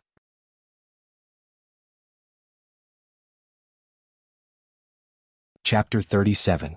Negan Gullible Lewin, as the head sergeant of the Light Scripture, one of the 6-color scriptures of the Celian theocracy, Negan never thought that he would fail or die in a place like this. After all, he was the head priest of the Light Scripture. The report said that the knight who was wrapped in vines was killed by the demonic beast under the command of that man. Negan looked at the man and woman walking over and immediately gave an order. Attack. The other priests immediately took action. The mechanical creatures that looked like angels raised their lightsabers and flew towards Wu Ming and Yair Bade. However, when these angels approached the two, they were destroyed by an invisible attack. They turned into starlight and disappeared in the air. What? Not only was Negan shocked, but the other priests were also shocked. The angel army was destroyed in an instant, and it was done using an unknown method. A sense of crisis rushed into Negan's mind, and he immediately summoned the High Angel, the Surveillance Angel, to go forward and meet the attack. Surveillance Angel. After hearing the order, the angel floating behind Negan, who was much bigger than the other angels, summoned a staff. Under Wu Ming's slightly crumbling expression, the Surveillance Angel used the short staff to smash down on Wu Ming. That's right, it smashed down with the short staff. Peng? Wu Ming grabbed the short staff and said with a forced smile. Summoning a staff to smash people. I don't know what to say anymore. While everyone in Negan was shocked that Wu Ming caught the Surveillance Angel's attack with one hand, Wu Ming pointed at the angel in front of him. Heavenly fire. In the blink of an eye, the Surveillance Angel was completely enveloped by a large amount of holy light golden flames until everything was reduced to nothingness. What? The High Angel was hit in one hit. Negan couldn't believe his eyes. Wu Ming had been through so much, but he didn't have many means of fighting. When he was in Ireland and Britain, Wu Ming only relied on his own martial arts and the noble phantoms in his hands, namely the powerful X-Silver, Meteor Silver, and Yggdrasil, that could control plants and vitality and some loon magic. In Babylon, Wu Ming, who transformed into a dragon, relied on the power of faith of the Babylonians. After all, after Wu Ming left, faith could no longer be used. That was the limitation of faith. The root dragon that was not in Babylon was no longer the Babylon Hyunryong, but the legendary root dragon. That was the limitation of faith. After that, Wu Ming came to this world. Thinking about it carefully, Wu Ming's abilities were as follows. Martial arts and wisdom, loon magic, that he learned from Skaha X-Silver, Meteor Silver, S light cannon, Yggdrasil, S ability to control plants and vitality, Funbaba that fused with Yggdrasil, Enkidu's heaven lock that wrapped around his arm, and the magic that he just learned from Nazarik's library. Ignoring his martial arts and noble phantoms, in a situation where he was empty-handed, other than the loon magic and the magic that he just learned from Yggdrasil, World Tree, game, he had no other means of attack. Funbaba was included in the noble phantoms. Enkidu was still in a deep sleep because he was not used to the space-time tunnel. Although he was in a deep sleep, Wu Ming could still use Heaven Lock. The loon magic required the engraving of the loon runes before it could be activated. The invisible attack from before was the magic that Wu Ming engraved on the way here. Therefore, the only magic that could be used now was the magic in Yggdrasil, World Tree, game. After all, the 1st to 10th tier spells were all instantaneous. With Wuming's magical power as the root dragon, even if he was a young root dragon, his magical power was incomparably huge. At the very least, it would take him more than a year to continuously cast a 10th tier spell before he ran out of magical power, and that was excluding the fact that Wuming could recover his magical power. Logically speaking, Wuming should not be able to learn the magic of Yggdrasil, World Tree. After all, Wuming was not a player. It seemed that it was because of the bloodline of the root dragon. As long as there was a grimoire or someone to teach him, learning the magic of Yggdrasil, World Tree, was very easy for Wuming. By the way, although Wuming was often injured, the body of a young root dragon was actually abnormally tough. If Artoria wanted to break through Wuming's defense with Excalibur, she would have to use her noble phantoms. Moreover, that was only breaking through his defense. If she wanted to seriously injure Wuming, she would have to use an unknown but abnormally powerful black gas like Morgan Le Fay. Of course, ever since he was corroded by the black gas, Wuming's resistance to things like poisons and curses had basically reached the limit. To put it simply, regardless of the level of the poisons or curses in the world, they could no longer affect Wuming. This was the characteristic of the root dragon that was born from the root of all worlds. Otherwise, those that could transform into dragons would be called root dragons.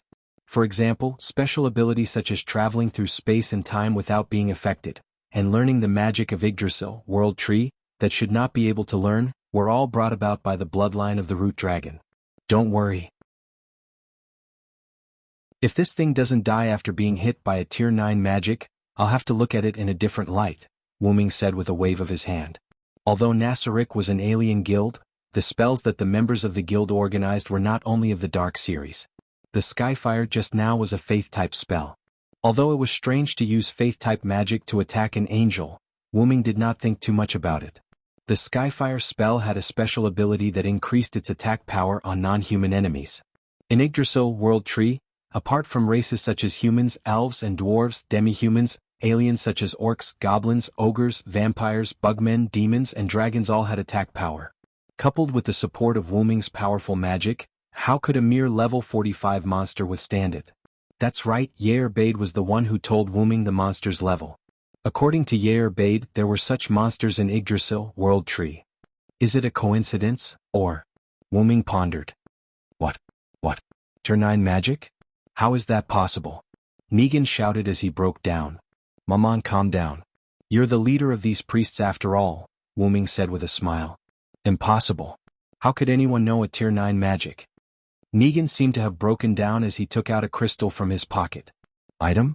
I remember that crystal item seems to be used to seal spells from the 1st to the 10th level. After thinking for a while, Wuming swung his arm and a silver chain flew out from Wuming's palm. Before Negan could react, the chain snatched the crystal item from Negan's hand. After putting away Enkidu, Wuming looked at the item in his hand and then tossed it to Yair Bade who was beside him. Go back and see what's inside. Yes, Lord. Lord Villo. Then Wuming looked at Negan's group. As for you? Just as Wuming was about to say something, the sky shattered like a piece of glass in front of Wuming's group. Just in case, I even learned a high-level counterintelligence spell called Mirror Reflection. The Motherland is spying on me? Negan was in disbelief. Wait. Negan suddenly shouted as if he had broken down. Sir. No. My lord, we know I'm fine by myself. Please let me go. I'll give you any amount of money, I beg you. Don't embarrass yourself here, lowly creature. Yair Bade suddenly shouted. The only thing you can do now is to quietly kneel on the ground and gratefully accept Lord Villo's gift of death. Low-class creature? Purgatory said in an uncertain tone. Ma. Since Yair Bade said so. Wuming closed his eyes and opened them again. A golden vertical pupil appeared in Wuming's eyes. Accept your fate, lowly creature.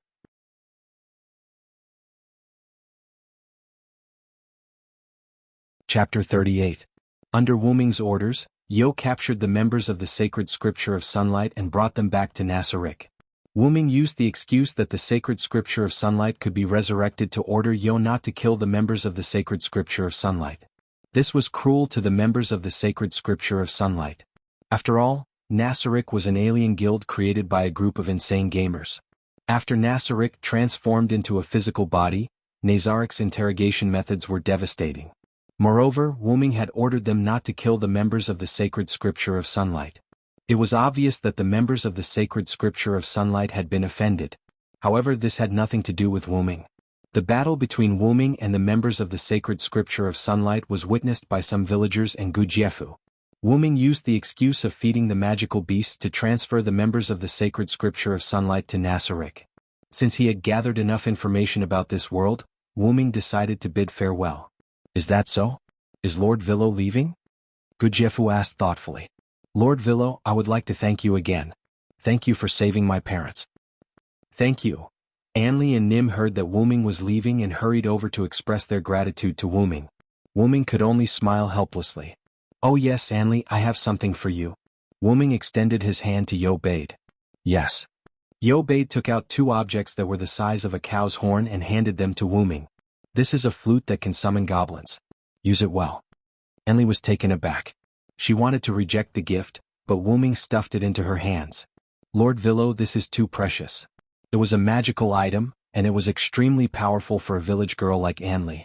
Just take it. It's not a very valuable item, Wuming said with a smile. Wuming was not wrong. These were the tools that he had asked Yair to bring out from Nasarik. According to the information in Wuming's mind, these 2 pairs of flutes could only summon a dozen low-level goblins. Of course that was in the game. Though the low-level goblins weren't enough to protect the village, the goblins could teach the villagers how to defend themselves. Although Khan village was not too far away from Nazarik's underground tomb, Wuming did not plan to protect Khan village forever. As for who to give the item to, Wuming undoubtedly gave it to the pair of sisters he met first. Sir Villo, are you interested in going to King's City with me? Gujiefu suddenly asked. May I know why you are inviting me? From the battle between you and those people, I can see that Sir Villo is a very powerful magical chanter. After all, I am a citizen of the kingdom, and it is necessary for me to recruit talents for the kingdom, Gujiefu said seriously. Please forgive my refusal, Sir Gujiefu. I still have some family members to take care of. I won't go to King's City with you, Wuming said naturally. When Yair heard the word family, her expression under the helmet instantly became emotional. Is that so? That's a pity. Then I wish Sir Villo a safe journey. Gujiefu was not angry at Wuming's refusal. He only smiled faintly. If I have the chance to go to King's City, I would like to ask Gujiefu to lead the way for me, Wuming said jokingly. Of course, Gujiefu said, leave it to me. After that, Wuming summoned Funbaba from the forest near Khan village. Sister, look, it's that beautiful deer. Don't talk nonsense, Nim. That's Sir Villo's magical beast. So this is Sir Villo's magical beast. It's really an excellent magical beast, Gujiefu praised. Wuming also got on the Funbaba with Yair. He waved at Gujiefu, Anli, and the others and walked into the distance. After a while, Wuming noticed that Yair, who was sitting behind him, seemed to have some questions. What's the matter, Yair? Yair hesitated for a while and asked. Sir Wuming, do you like humans very much? Hearing this question, Wuming smiled faintly. What about you? What do you think of humans? Yair answered without hesitation. Weak, inferior creatures. What a beautiful scene it would be to stomp them to death like insects. After hearing Yair words, Wuming had an expression that said, I knew you would say that. Yair, I quite like humans. After all, I was adopted by a kind old man when I was born. Sir Wuming was adopted by humans? Yair was very surprised. Ah yes, you guys didn't exist back then. Back then I thought I was a human. Wuming recalled the past and said slowly. Is that why Sir Wuming likes humans? Not only that, Yair. Wuming sat back and sat at the same level as Yair. Humans are very mysterious creatures. Their bodies are weak, their strength is weak, and they often fight among themselves. They are vulgar and sad. But humans love life, love peace, are positive, united, and tolerant. Humans are such a strange species. They never bow down in the face of difficulties, never give up, and never retreat. They have the courage to face everything. They know how to learn and know how to create. Even if their innate abilities are insufficient, they will work hard to grow. Wuming looked at Yair. Yair, I don't expect you to treat humans well. At the very least, don't be so hostile to them. After saying that, Yair did not say anything else. Wuming smiled helplessly. Consider it my willful request. What do you think, Yair? I understand, Sir Wuming. I'll treat humans seriously, whether it's to kill or to save them, Yair said as if he had figured something out. Thank you, Yair. Please don't say that, Sir Wuming. Yair smiled happily. After coming to this world, You're the only one who's accompanied us. We have to thank you. After hearing Baird's words, Wu-Ming seemed to have thought of something and fell silent. I'm sorry, Baird. Why are you sorry, Sir Wu-Ming? Baird was puzzled. It's nothing. Anyway, let's go home. Wu-Ming gave up on thinking. Forget it. I'll let nature take its course. When Nasarick has established himself in this world, I'll tell them the truth. Yes, Sir Wu-Ming. Under the setting sun, a man and a woman rode on a beautiful beast and traveled slowly.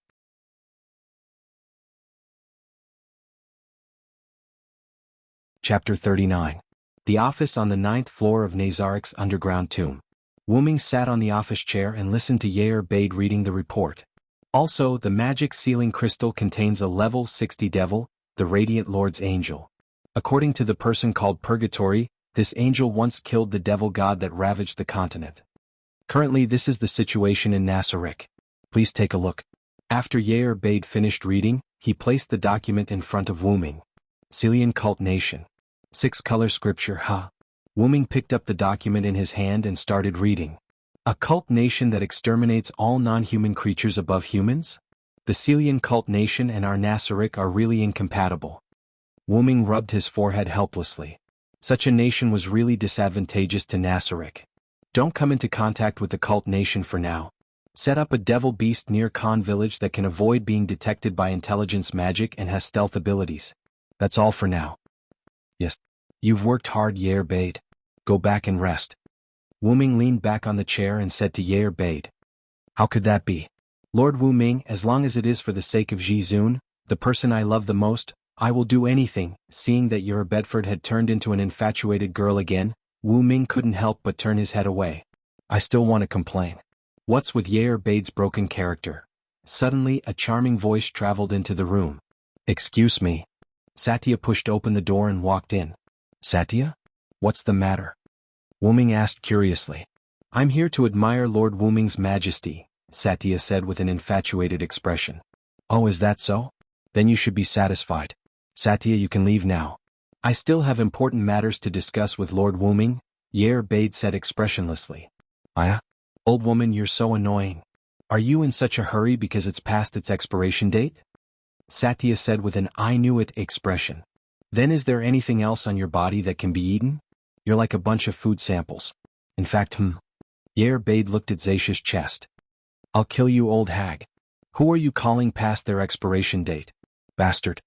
Wu-Ming slammed the table as he watched the dark Yen-Yi duel. Alright, you two shouldn't quarrel as soon as you see each other. Speaking of which, why don't I know what Xia Taya is going to do? Wu-Ming asked. It's like this, Lord Wu-Ming. I'm about to leave for battle and meet up with Sebastian. It will be difficult for me to return to Nasarick for a while, so I'm here to pay my respects to you. It seems that Baird and Demiurgos had discussed and sent some people to gather information. Wu-Ming thought. This is the first time you've come into contact with this world. You must be careful in everything you do, Wu-Ming said earnestly. Yes, Lord Wu-Ming. Then I'll take my leave first. Following the sound of the door closing, Satya left the office. Lord Wu-Ming, what are you going to do next? Baird asked. I'm going to the treasury to get something. Beta, go do what you need to do. Don't worry about me. Wu-Ming stood up and stretched. Yes, Lord Wu-Ming. However, Demiurgos may come back to report something to you later. Baird bowed slightly and said respectfully. Is that so? Then let Demiurgos wait for me here. I'll be back soon. Yes, Lord Wu-Ming. After giving his instructions, Wu-Ming teleported to the entrance of the treasury. Wu-Ming's Dragonist was upgraded into a noble phantasm. Coupled with Wu-Ming's constant nourishment, the space inside Dragonist was now very vast. In fact, Wu-Ming came this time to put all the useful things in Nazarick's treasury into Dragonist. After all, Wu-Ming didn't want to live a life without anything. It was more convenient to put the useful things directly into Dragonist. Wu-Ming actually only learned a few spells in Nasarick. The 5th tier Magic Dragon Thunder, the 6th tier Magic Angel's Return, the 9th tier Magic Heavenly Fire, and the Magic Skills Mirror Reflection, Dragon Thunder, and many other high-level spells. They were mainly used to deal with humans. Angel's Return was a low-level resurrection spell without side effects. Wu-Ming chose to learn this resurrection spell because he didn't know the performance of resurrection magic, such as the resurrection target's level must not exceed 50, the corpse's integrity, and so on. Heavenly Fire was a large-scale killing spell used to deal with non-human creatures. Mirror Reflection was a high-level passive skill. Passive skills were not divided into levels. They were only divided into high-level, intermediate, and low-level. This skill was not only used to guard against intelligence detection magic, but also had absolute resistance to mind control, mind reading, and other mental attacks. That was the advantage of the game. After all, a game couldn't be so detailed. For the time being, Wuming learned these few spells. There were several more practical Wuming spells that Wuming didn't learn yet. For example, Advanced Item Creation, Advanced Item Destruction, Advanced Item Identification, Portal, and so on. The magic books Wuming sorted out before were the magic books for these skills. After Wuming talked to Pandora Yakut, the keeper of the treasure vault, he took some of the treasures that were unnecessary or redundant for Nasarick. Because the game has become reality, Wuming had no way to know the function of the items in the treasure vault except for the special interpretation items. Fortunately, the Staff of Anzi Wurgong works. In this way, Wuming used the Staff of Anzi Wurgong to interpret the function of the items one by one and chose some items that were useful to him and did not conflict with the purpose of protecting Nasarick. In the treasure vault, there were other Supreme Beings' spirit halls. In fact, it was the cenotaph. The last player who stayed behind sorted out the equipment of other players, and those equipment were worn by some stone soldiers. It would automatically attack those who wore the Ring of Anzi Wurgong. Wuming was shocked when he came here. Looking at these somewhat crooked sculptures, Wuming felt the players' love for other players, for Anzi Wurgong, for Nasarick, and even for Yggdrasil. Don't worry, since I'm here, I will make it flourish, and I won't let your efforts over the years go to waste. After all, Wuming's strength was ready-made, and Nazarik's strength was built by those players. After leaving the treasure vault, Wuming returned to his office. Demiurgos was standing in front of his desk, thinking about something. After hearing someone came in, Demiurgos looked back and quickly bowed. Wuming, Sama, you're back. Demiurgos. Is there anything you want to tell me? Wuming walked to the office chair and sat down. It's about Nazarik's finances. Demiurgos adjusted his glasses and continued. After you gave me the gold coins of this world, during testing I found that as long as they are processed into objects the size of gold coins and have a certain value, they can be used to support Nazarik's operations. Wuming's eyes lit up. That's great. I happen to have some gold and jewelry that I don't need right now. I'll give them all to you. With that, Wuming took the item that Demiurgos handed over. It was a special leather bag with a large mouth. When he opened the bag, what greeted his eyes was a membrane that looked like water. Wuming pointed his palm at the membrane, and a large number of treasures swarmed out of Wuming's palm and fell into the membrane. This bag was called the Infinite Backpack, and it was an item in the Yggdrasil game. It could store unlimited items, and the weight of the bag would not change. After a while, Wuming sealed the bag and handed it to Demiurgos. Looks like I have to find a lucrative job for Nasarick. Wuming began to plan in his mind.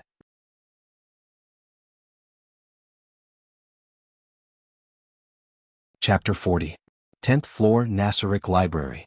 Wuming was reading a magic book intently. Advanced Item Creation.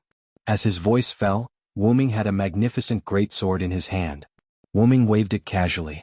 As the greatsword danced, it produced friction with the surrounding air, making a sound as if it was tearing the space.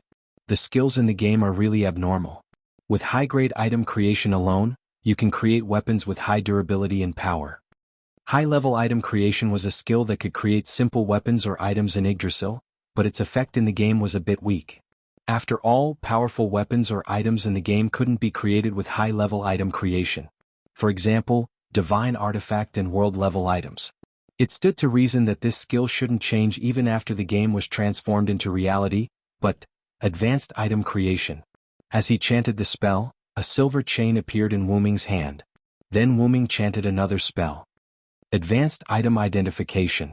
Wuming said as if he understood something. So that's how it is you can even create Enkidu. Is it because I'm not a player in the game so I can use this skill? The Enkidu created with advanced item creation had the same effect as the original Enkidu. The more magical power provided during the creation, the stronger the chain would be. But there was a drawback: the items created with advanced item creation would not have any growth, and it couldn't increase the magical power output to improve its performance.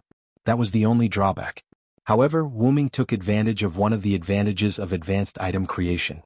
The created items would not disappear because of being placed for a long time, they would only be destroyed. In other words, as long as it was maintained, the created items would always exist. Of course, it still depended on what kind of item was created. If it was a weapon, it would be fine, but if it was a crystal item, it would disappear and turn into powder after a few uses. Advanced item destruction. With a bang, the great sword that Wu Ming had created earlier turned into motes of starlight and disappeared into the air. This skill isn't bad either. If I use it, it can completely rival shatter magic. Crushing magic, as the name suggested, was a type of magic that specialized in crushing. It was extremely dangerous. If something went wrong, even the caster himself would be crushed. Well, let's leave it at that for now. Wu Ming put away the fake heaven lock in his hand. Let's go to Ylanter to exchange some gold coins later. 500 gold coins. What do you think? 1,000 gold coins. Dong. Deal, deal. Walking out of the shop, Wu Ming shook the money pouch in his hand. Seriously, this shop owner is really interesting. He actually wants to buy the weapon I created for 500 gold coins. Does he think I'm easy to bully? Wu Ming said in boredom as he looked at the bulging money pouch in his hand. I didn't expect there to be such a thing as platinum coins. Is it worth 10 times more than gold coins? As for whether the shop owner lied to him or not, Wu Ming wasn't worried. After all, Wu Ming found a large shop with a good reputation. Even if he was cheated, Wu Ming still had the means to find the shop owner. It's time to go back. Wu Ming found a rather secluded alleyway. Portal. As the voice fell, a constantly changing black and red circular portal appeared in front of Wu Ming. Without hesitation, Wu Ming walked in. In a conference room similar to a luxurious living room, a group of guardians sat there discussing something.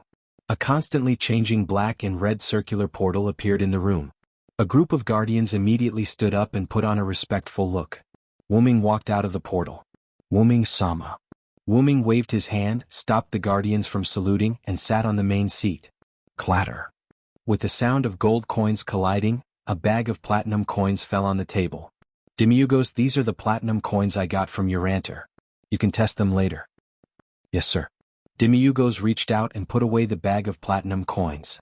Y'all, have you finished modifying the villager's memory? Yes, Sir Wu Ming-sama, but because you made a lot of noise that day, I followed your order and modified some of their memory. Y'all raised his hand and replied with a smile. Okay, Khan Village is like this for the time being. Remember to send some troops to lurk near Khan Village. They don't need to be strong, but they must be good at hiding. Yes, Sir Wu Ming-sama. Malay, has Nazarik's concealment been completed? This was the decision made by Yair Bade and Demiugos during their discussion. After Wu Ming agreed to hide Nasarik, this task was given to Malay. Yes, Sir Wu Ming. Nazarik's surroundings are hidden with soil and trees. The sky is also hidden with illusions. There should be no problem, Malay said weakly. Yair Bade, keep in contact with Zaisha and Sebastian. If anything happens, retreat immediately. Yes, Sir Wu Ming. Don't worry. Yair Bade smiled sweetly. However, when Wu Ming saw this smile, he remembered Yair Bade's infatuated nature. Ahem, I'm going to the royal capital. Yes, I'll immediately prepare the guards to accompany you. Yair Bade's smile changed and said seriously. There's no need for the guards. I'm going alone. When Wu Ming said this, the guardians were unhappy. Please reconsider, Sir Wu Ming. Please bring some guards, Sir Wu Ming. The supreme honorable safety is the most important. Sir Wu Ming, please reconsider. Hearing everyone's words, Wu Ming smiled bitterly. All right. I'll choose someone from Nasarik to bring along. Wu Ming looked around at the guardians and saw the worry in their eyes. You guys were originally NPCs. Is the supreme honorable's life force after becoming physical? You guys are really, like a group of children who can't grow up. To be honest, Wu Ming already had a sense of belonging to Nasarik. After all, Wu Ming had been on the move ever since he left the ordinary world where he had nothing to worry about. From the country of shadows to Connaught, from Britain to Babylon, although he stayed in some places for longer periods of time, Wu Ming was still a passerby. And it was unintentional that he came to this world. Really? I'm a little envious of the players of Ains Wugon. If only I could travel through time with Nasarik.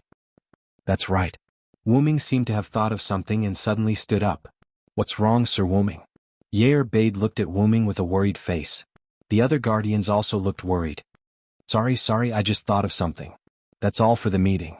I'll take my leave first. After saying that, Wu Ming hurriedly opened the portal and stepped in, leaving a group of guardians staring at each other in bewilderment.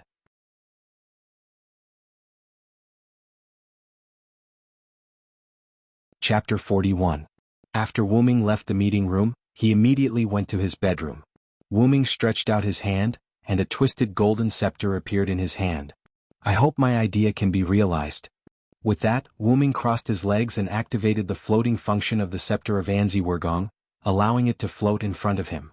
Wu Ming closed his eyes and began to permeate his mind power into the scepter of Anzi Wurgong. 7 days later, outside Wu Ming's bedroom on the 9th floor of Nasarick, a group of guardians surrounded Wu Ming's bedroom door. Annabelle, what happened to Master Wu Ming? It's been 6 days since the planned departure time. You just said, Master Wu Ming ordered us not to disturb him. Don't worry. How can I not be worried? Something happens to Lord Wu Ming. Wu Beda had a heartbroken expression on his face as he yelled heartbreakingly at a female servant who was standing guard outside the door. Annabelle said very calmly, Master Bade, I am also very worried about Master Wu Ming, but Master Wu Ming has clearly stated that no one can enter without permission. I'm very sorry. All right, Bade. Demiugos, who was standing at the side, pushed up his glasses. Since Master Wu Ming said this, he must have his reasons. Let's leave it at that for today. Go back and continue the work that Master Wu Ming gave you. That's right. Although we come to Master Wu Ming's bedroom every day to wait for Master Wu Ming to come out, we cannot slack off on the work that Master Wu Ming gave us. Cositas said with an unusually hoarse voice as he breathed out cold air. Let's go, Bade. Master Wu Ming will be fine. Bade pulled Bade aside. How can I? That fake breast is finally not in Nasarick. How can I miss such a good opportunity? But I think it's not good to sneak away while Satya is not here, Malay said weakly. Just as the commotion was going on, a large amount of magic power came from Wu Ming's room. The magic power even destroyed Wu Ming's bedroom door. The large amount of magic power in the room condensed into a magic power mist that kept leaking out of the door. Master Wu Ming. In an instant, the guardians, including the maid Annabelle, panicked. I'm fine. Wu Ming's voice came from within the magic power mist. This can't be wasted. With that, the mana mist that had been coming out of the room began to shrink back into the room. Finally, all of the magic power mist was the staff in Wu Ming's staff. Was the staff of staff. However, at this time, although the appearance of the staff of staff did not change, the guardians who had been lucky enough to see the staff found that Nazarik's secret treasure, the staff of staff, had become more sacred. And those who had not seen this staff, including Annabelle, were in awe of it from the bottom of their hearts. Master Wu Ming. Everyone present saluted to Wu Ming, knelt on one knee and bowed their heads to greet him. Seeing this scene, Wu Ming smiled bitterly. I clearly told them not to salute like this and just bow, but they refused on the grounds of not being disrespectful to Master Wu Ming in public. Really, a group of troublemakers. Get up, everyone. Yes. After everyone got up, Wu Ming continued. If you want to know what happened, I'll explain it in the conference hall later. Abed, get someone to clean up the room. Annabelle Gamma, go get ready and follow me to the royal city later. Yes. Master Wu Ming. Yes. Master Wu Ming. A moment later, the guardians gathered in the room where the previous meeting was held. The guardians sat on the chairs and quietly looked at Wu Ming, who was holding the staff of staff. Guardians, now, I want to announce something that is worthy of me, worthy of you, and worthy of the entire Nasarick to be excited. Wu Ming said with a charming smile. After the guardians heard this, they all sat up straight. Before the announcement, I want to ask a question. Wu Ming glanced at the guardians and said, do you have any thoughts about the world we were in before, Yggdrasil? As soon as these words came out, the guardians' bodies tensed up. The guardians stood up together, knelt on one knee and bowed their heads. Where Master Wu Ming is where we are, and we will always follow Master Wu Ming. Now, we have the ability to travel to other worlds, and this ability is the treasure of Nasarick that I have, the staff of staff. All the guardians' eyes lit up. However, this was Wu Ming's lie. Unfortunately, we can't choose the worlds we can travel to. Then, Master Wu Ming, you mean that the first world we travel to might be Yggdrasil, and the last world we travel to might be Yggdrasil? Demiugos pushed his glasses and said. Correct, but there is also the possibility that we will never return to Yggdrasil. After all, there are too many worlds. My biggest interest is traveling, so I may leave Nasarick in the future. Master Wu Ming.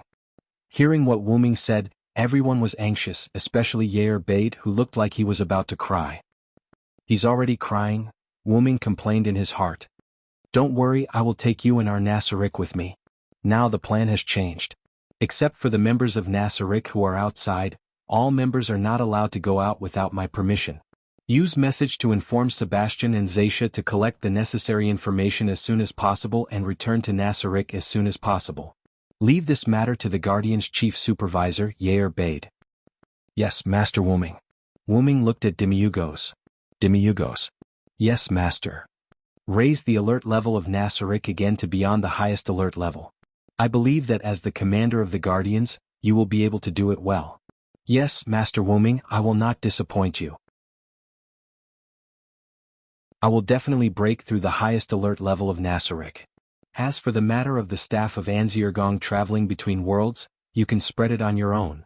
The first and third levels will be given to Cositas, the fifth level will be given to Yuri and Mare, and the eighth level will be given to Demiugos. After completing the corresponding task, stand by.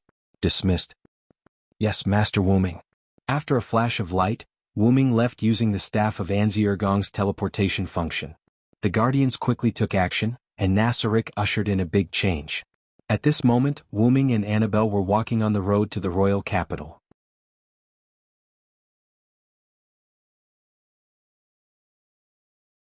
Chapter 42. In the carriage. Wuming was resting with his eyes closed. After Wuming came to this different world, he had been wearing the white holy cloth of the Uruk.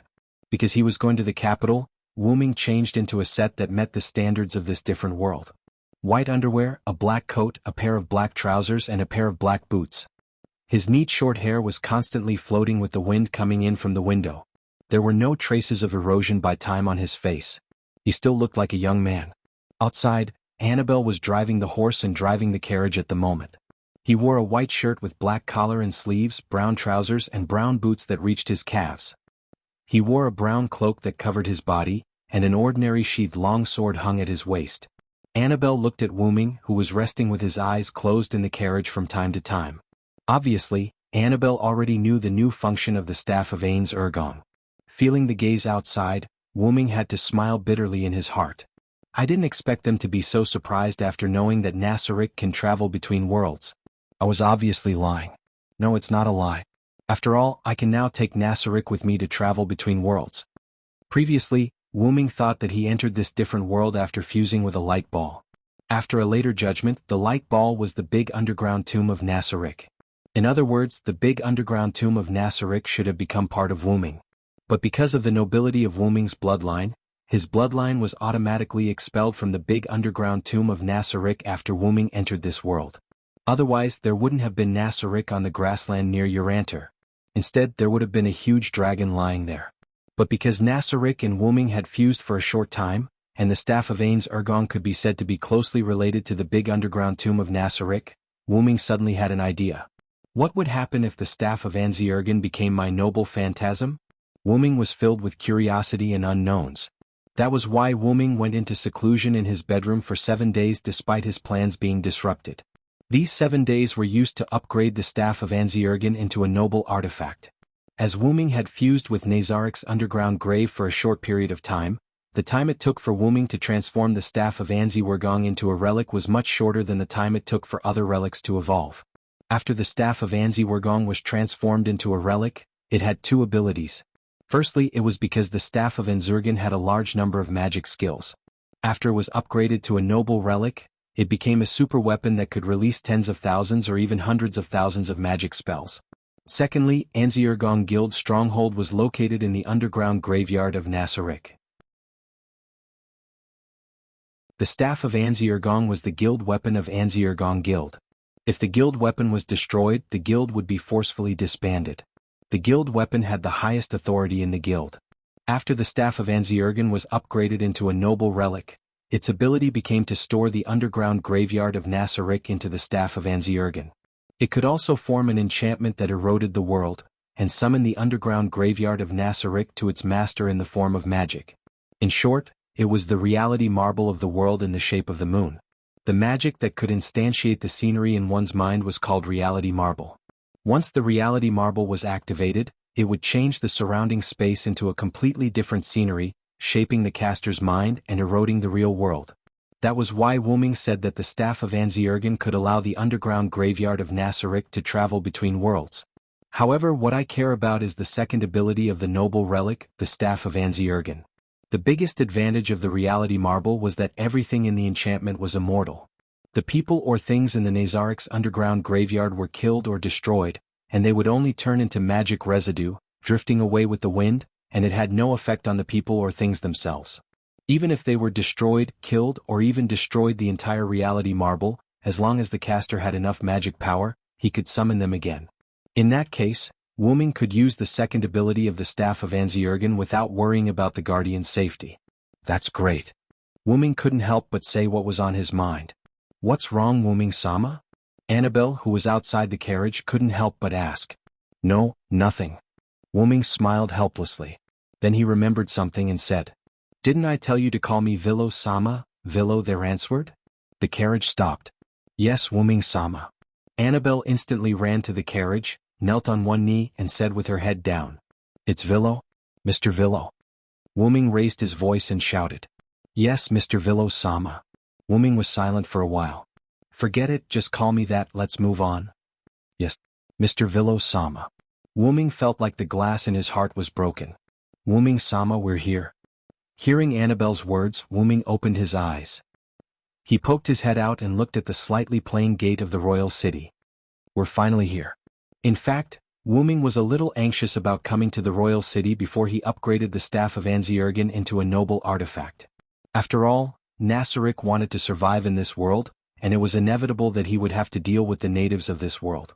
However, after finding a way to take Nasarik out of this world, Wuming was not so anxious about Nasarik taking root in this world. After all, there is no world that Nasarik likes to move to, so it's better to take root in this world for the time being. That was Wuming's thought. "Let's go, Annabelle, find a hotel to stay first." "Yes, Mr. Villo-sama." Wuming was speechless. Soon, Wuming and Annabelle stayed in a good hotel with the little money they had left. Because when they were in Khan village, Gujiefu once said, "If Mr. Villo wants to come to the royal city, please come to me and let me do my best." After recalling the address mentioned by Gujiefu, Wuming took Annabelle to Gujiefu's residence. It was a very ordinary house without any special features. Except for Annabelle, who was slightly dissatisfied, Wuming felt that this house was good. Wuming stepped forward and knocked on the door. After waiting for a while, no one responded. It seems that Gujiefu is not at home. Forget it, let's go back to the hotel first, Annabelle. A mere bug can make the supreme wait like this. Mr. Villo-sama, please rest assured that I will personally tie it up and bring it to the hotel. With that said, she was about to raise her hand to cast magic on the house. Wuming was just about to stop Annabelle, and suddenly a voice that was quite familiar to Wuming came from a distance. "Are you Mr. Villo-sama?"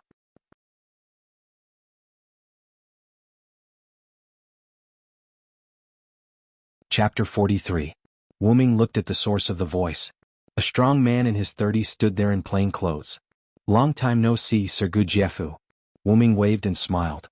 "Please forgive me for not being able to entertain you at my humble abode." Gujiefu put 2 glasses of water in front of Wuming, who was sitting. "Isn't this proof of Sir Gujiefu's integrity?" Wuming didn't mind and took a glass of water to drink. "Annabelle, don't stand there, sit down and drink a glass of water. This is an order." "Yes, Villo-sama." Annabelle, who was standing behind Wuming, had to sit down after hearing Wuming's order. As for the address, after Wuming thought about it again and again, he still let Annabelle call him sir. After all, Mr. Razan was stranger than Razan. "Thank you again, Villo-sama. If it weren't for you, I would have died in Khan village." Looking at Gujiefu solemnly thanking him, Wuming waved his hand casually. "You're welcome, Sir Gujiefu. I have to trouble you to come to the capital this time." Gujiefu was taken aback and then smiled bitterly. "I thought Sir Villo came to me to introduce you to the king. It seems that I'm flattered." Then he looked serious. "So, Sir Villo, what's the matter?" Wuming stretched out his hand, and a 3-fist-sized rectangular gray-black metal appeared in his hand. "This is steel?" Gujiefu was more excited after seeing it. Yes, that was the pure steel block created by Wuming with advanced item creation. Not only the shape was good for forging weapons, but the density was also higher than the steel produced in this world. "Such a large piece of finished steel, is Sir Villo here to sell this piece of steel to me?" Wuming smiled. "No, Sir Gujiefu, I'm here to do business with you. I have a lot of finished steel blocks of this size." Ming put the steel block on the table.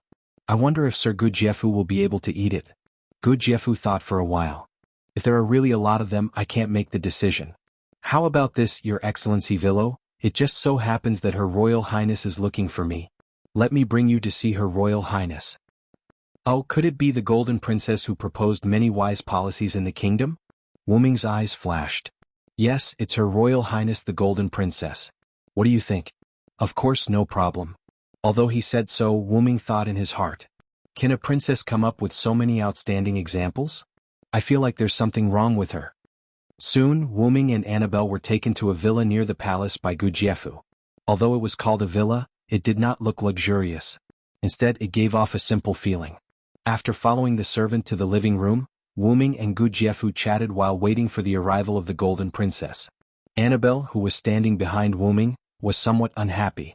She said something like, "A mere insect dares to make Lord Ming, a supreme expert, wait. This subordinate will definitely make her pay the price." Although Ming deliberately suppressed it, Gujiefu didn't hear it. After a while, a sweet voice came. "I'm sorry to keep you waiting." Ming looked at the source of the voice. What caught Ming's eyes was the golden blonde hair. The visitor was wearing a white princess dress with other colored decorations.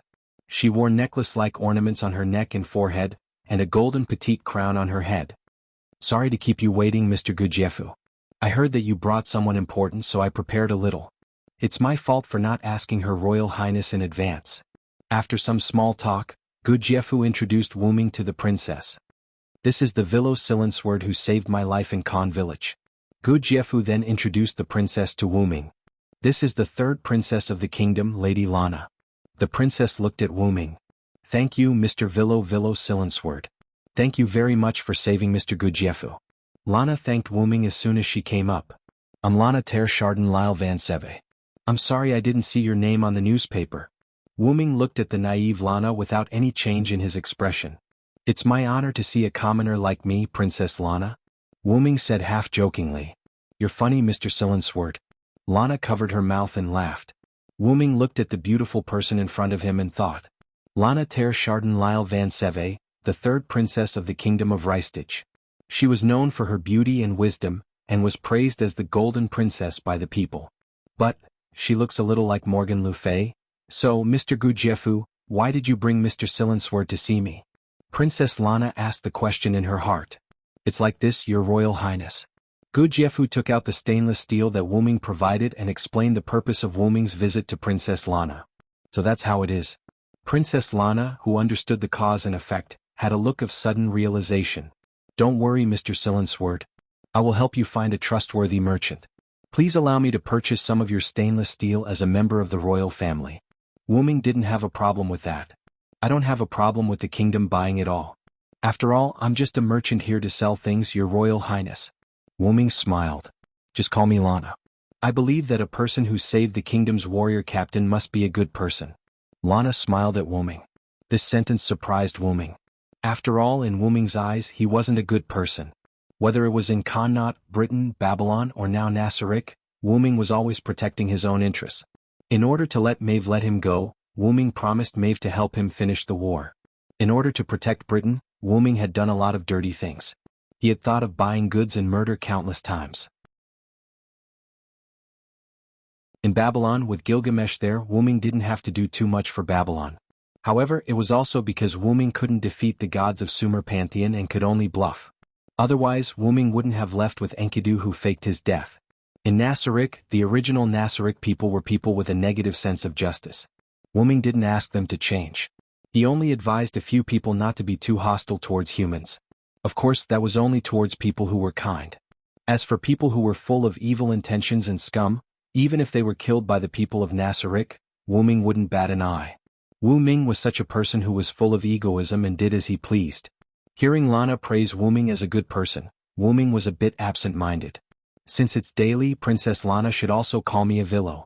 Otherwise it wouldn't be fair." Ming said. "Yes, Mr. Villo. Well, since they don't have any evil intentions, I don't need to care whether they miss Morgan Le Fay or not. It doesn't affect me anyway." Just like that, Ming's merchant plan was successfully carried out. Just as Ming and Lana were happily talking, a young man came into the room.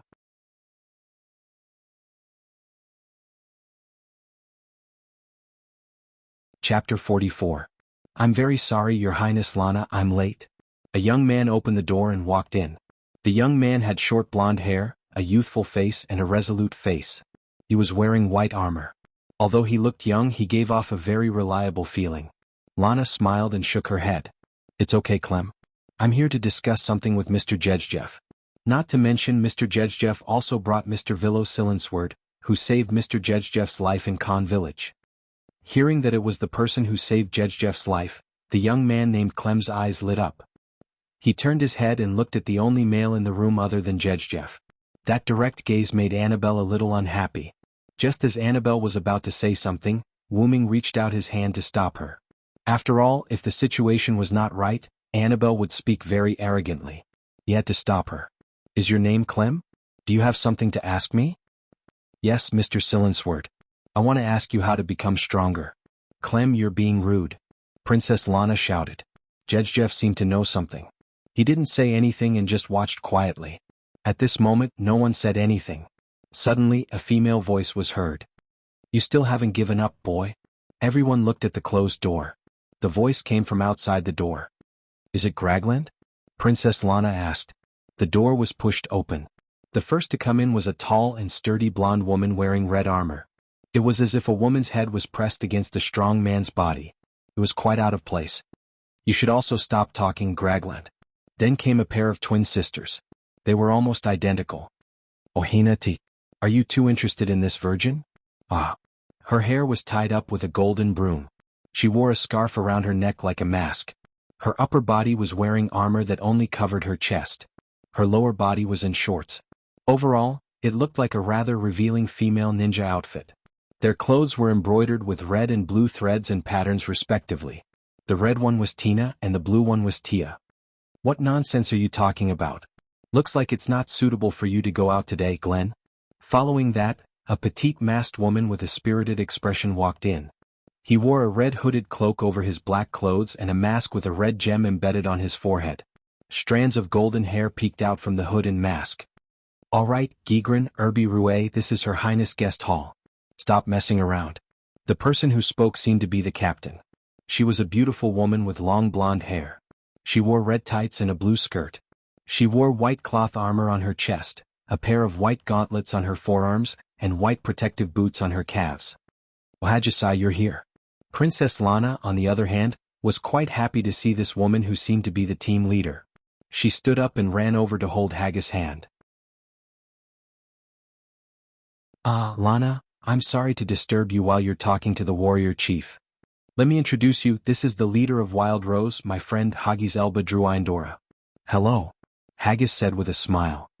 This is Mr. Vilo Silensword, the one who saved Mr. Jedjeff's life in Khan village. Next to him is Mr. Vilo's guard, Miss Annabelle. Just call me Vilo, I'm not a pedantic person. Wuming stood up and greeted Wild Rose's people. You're so cool. Are you interested in having a go with me, handsome? Gigran's rough voice came. You aphid, don't you know what you look like? You'd better go back to the furnace and be reborn first before you consider whether to serve Sir Vilo. Annabelle said mercilessly. Oh, you look so arrogant, let's go out and practice. Gigran. Annabelle. Wuming and Haggis stopped the fight at the same time. Well, let's solve Clem's problem first. At this time, Gigran returned to the topic.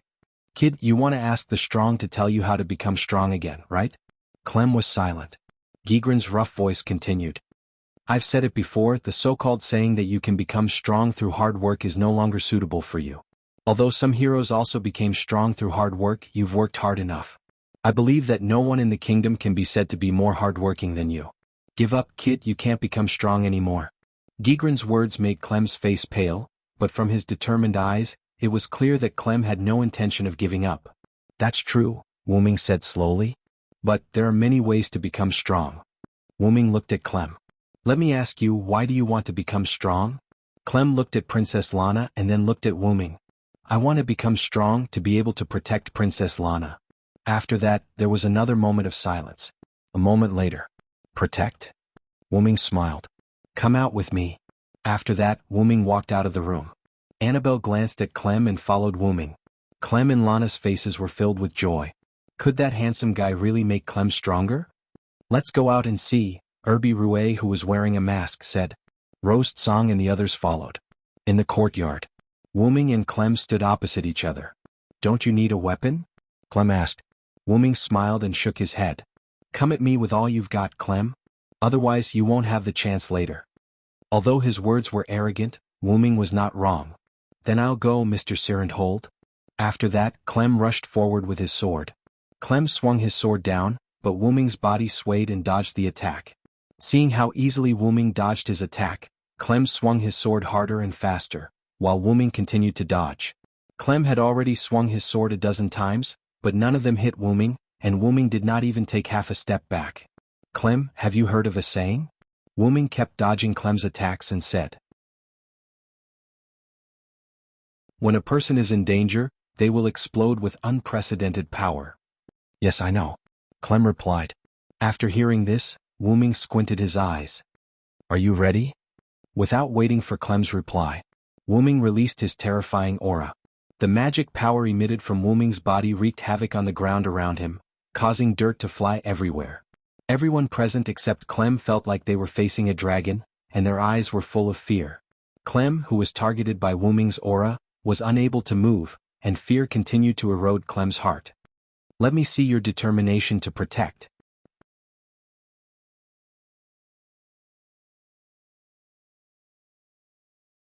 Chapter 45. "No. If this goes on, I'll die," Clem thought in his heart. "I'm going," Wuming said calmly as he raised his seemingly normal arm. He clenched his fist and punched towards Clem at a very slow speed. Although the speed seemed slow to Clem could feel it. "If I get hit, I'll definitely die." Everyone looked at Wuming and Clem nervously. Although the situation was dangerous, they still believed that Wuming wouldn't kill Clem. Her Highness Lana. Feeling his heartbeat, Clem thought about the face of the person he swore to serve for the rest of his life. Suddenly, Clem felt the chain in his body break. Pa-dash.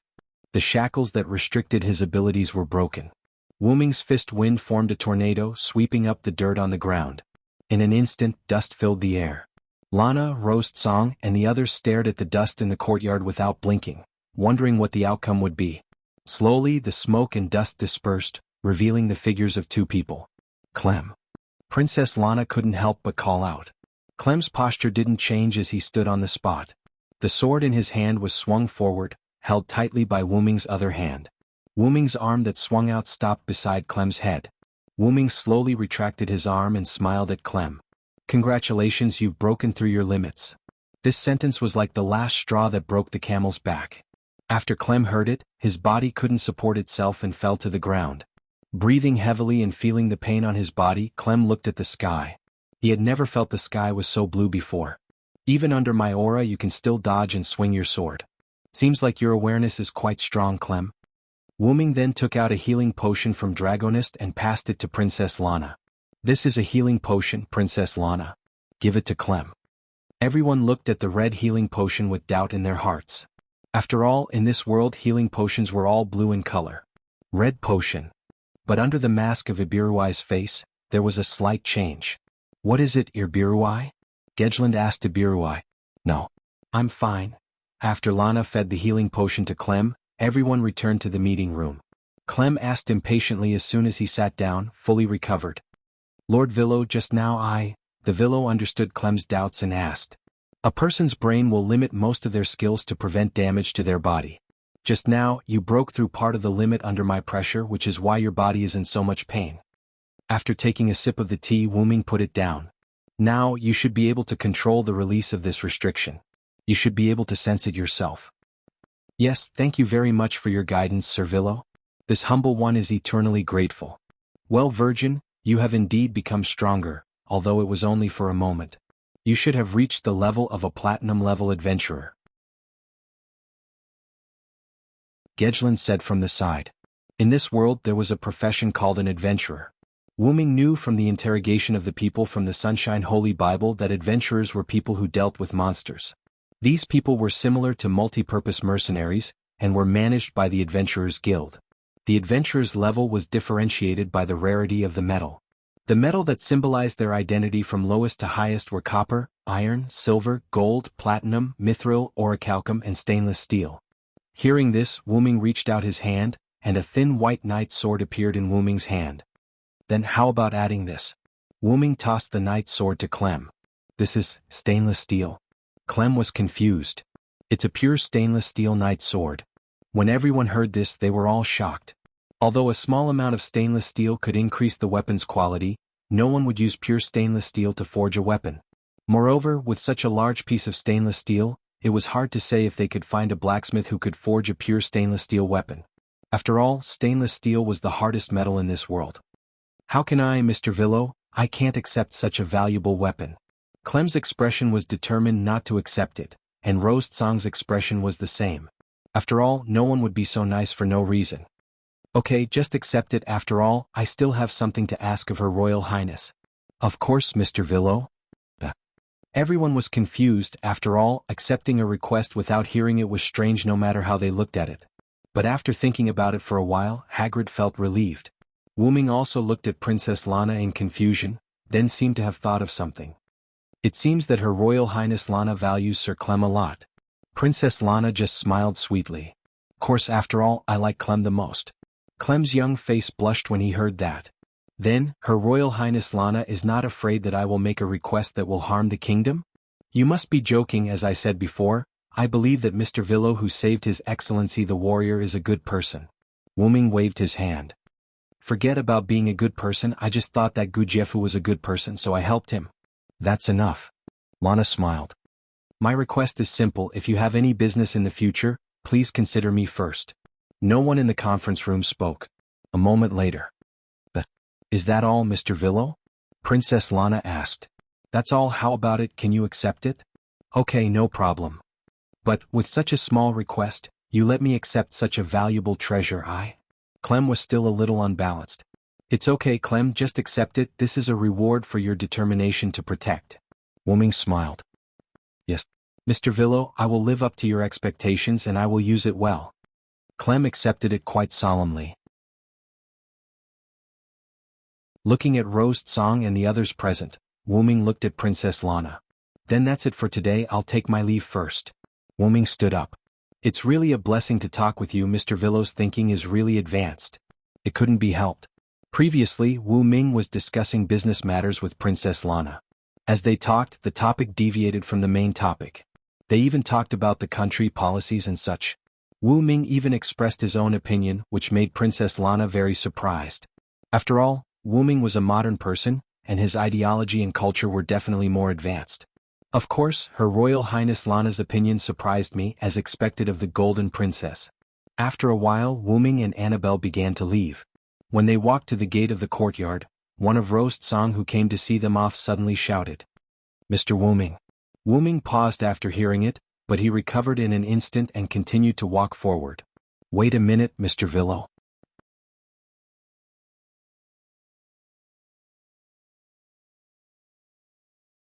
Chapter 46. Wu Ming turned his head and looked at the person who spoke. What can I do for you, Miss Ibiruai? Ibiruai did not speak. Gedlin said quietly to Ibiruai, Hey, what's the matter, Ibiruai? Why did you suddenly stop him? Also, who is this Wu Ming that you called out earlier? After a pause, Ibiruai looked at her and said, Your Royal Highness, I would like to invite Sir Villo and Sir Gijef to join the plan. Hey, Ibiruai, Gijef is fine, but why do you want to invite the person you just met for the first time? Yes, Ibiruai, I don't agree with this idea.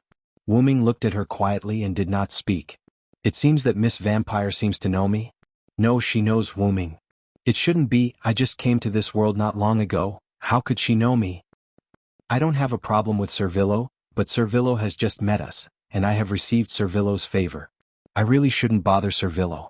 Princess Lana looked embarrassed. I don't have a problem with that, but let's talk about it tomorrow. Don't you have something to discuss? I will visit again tomorrow. Goodbye. Wu Ming and Annabelle left. Song Rose's leader, Hagis, asked Ibiruai. Ibiruai, what's going on? Why do you care so much about that man? It's okay, let's discuss Hachiko with Her Royal Highness first. After saying that, she went into the room, leaving a few people who didn't know what to do. On the other side, Annabelle walked behind Wu Ming and asked, Do we need to get rid of that woman? No, I really want to know where she knew my name. Wu Ming touched his chin and thought. Strictly speaking, That bottle of red healing potion and the pressure I released to train Clem have the possibility of being exposed. But even if I'm exposed as Wuming, how did she know this name? That Wuming just now carries a lot of weight. Well, let's go back to the hotel first. I want to contact Yair Bird. Yes, Sir Wuming. After discussing with Princess Lana, Song Rose's group left the princess's house. On the way back, Gedlin began to ask. What's going on, Irby Rue? You're making us very worried. Hagis, Hina, and Tia also looked at Ibiruai. My apologies, I was just thinking of a benefactor of mine. Lord Varen. You look too much like him. Ibiruai replied. Feeling Ibiruai's loneliness, Song Rose's group sighed silently in their hearts. In the hotel, Wuming took out the scroll called Message, and was ready to contact Yair Bird. Message was a long-range communication spell which could also be said to be a skill. There was such a spell in the library but Wuming didn't learn it. Message. Wuming put his hand on his temple and began to contact Yair Bird. Wuming-sama. Yair Bird, I have an accident here. Immediately recall Sebastian and Zaisha, and prohibit the members of Nassarik from going out. I'm very sorry, Wuming-sama, Zaisha betrayed us. What? Nazarik's underground tomb. A black and red circular hole appeared at the main entrance of Nazarik's surface. Wuming walked out of it. Annabelle was left in the Royal City Hotel by Wuming. Annabelle helped Wuming to refuse everything. The reason was that Wuming had some personal matters to deal with. Wuming stretched out his hand, and a ring appeared in his hand. After putting it on, Wuming launched instant transmission and disappeared. Between the thrones. Yair Bird was standing next to the throne, waiting quietly. Wuming instantly appeared between the thrones. Seeing Wuming, Yair Bird knelt on one knee. Wuming-sama. Get up quickly, Yair Bird, what's going on with Zaisha's betrayal? Yair Bird stood up, waved his hands in white silk gloves a few times in the air, and a crystal screen appeared in the air. Although Nassarik has been materialized, some mechanisms can still be digitized. For example, Yair Bird pulled up the list of Nazarik's guardians. Seeing Zaisha Bradford's name in bright red, Wuming asked. Is this the reason for Zaisha's betrayal? That's not the reason. When you left Nassarik, I told Zaisha and Sebastian to complete the information gathering as soon as possible. Zaisha has already returned ahead of time. However, when passing by Khan village, Zaisha seemed to have encountered an enemy. After that, I couldn't contact her. That's why I checked the list of guardians and learned of Zaisha's betrayal. Wuming sat on the throne, looked at Zaisha's bright red name, which was different from the other guardians' white names, and fell into deep thought. If I'm not mistaken, the enemy should be from the Celian theocracy. I deduced the same thing when I discussed with Demiugos, but because of Lord Wuming's orders, I didn't send troops to Khan village to check. Send the highest level assassin to the vicinity of Khan village to check the situation. Understood. Yair Bedard left. A moment later, Yair Bedard returned to the throne. Lord Wuming, Zaisha is fully armed and stopped on the plains near Khan village. We sent our subordinates to question her, but Zaisha didn't answer as if she was unconscious. Our initial judgment is that Zaisha is under mind control. To be able to affect the undead who are immune to mind control, the other party has at least a world-class item, Wuming analyzed after pondering for a moment. Wuming frowned.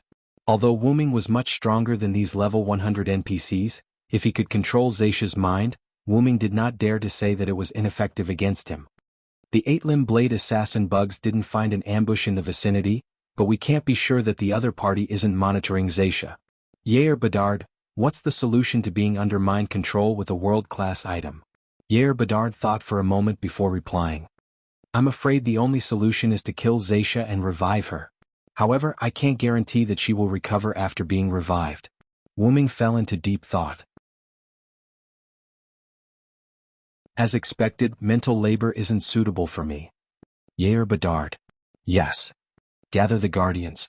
I have something to say. Understood. Soon, a group of guardians gathered in the throne hall, including Sebastian, who had already returned. Dear guardians, I'm sure all of you know that Zaisha is under mind control. Wuming said calmly. I want to ask, do you have a way to remove the mind control on Zaisha without killing her?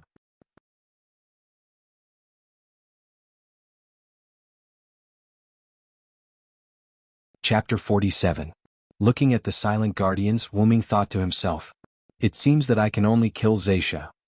I'm very sorry, Wuming-sama, we can't solve the problem for you. It's a crime worthy of death. Demiurgos said in a serious tone. Don't say that, Demiurgos. I'm too harsh. After all, that's the effect of a world-class item, and it's not so easy to remove. Wuming shook his head. First, I want to give you the world-class item. Wuming's words were shocking, and the guardians immediately knelt down and bowed their heads. Demiurgos, you know the reason, right? Demiurgos still knelt on one knee and bowed his head. Yes, Wuming-sama. Wuming-sama gave us the world-class item to prevent us from being affected by the enemy's world-class item. Wuming nodded. Demiurgos is still smart. With that, Wuming waved his hand.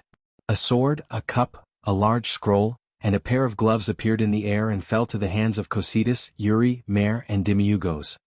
Because Yair Bade already has the world-class item Infernal Abyss, I won't give you the world-class item this time.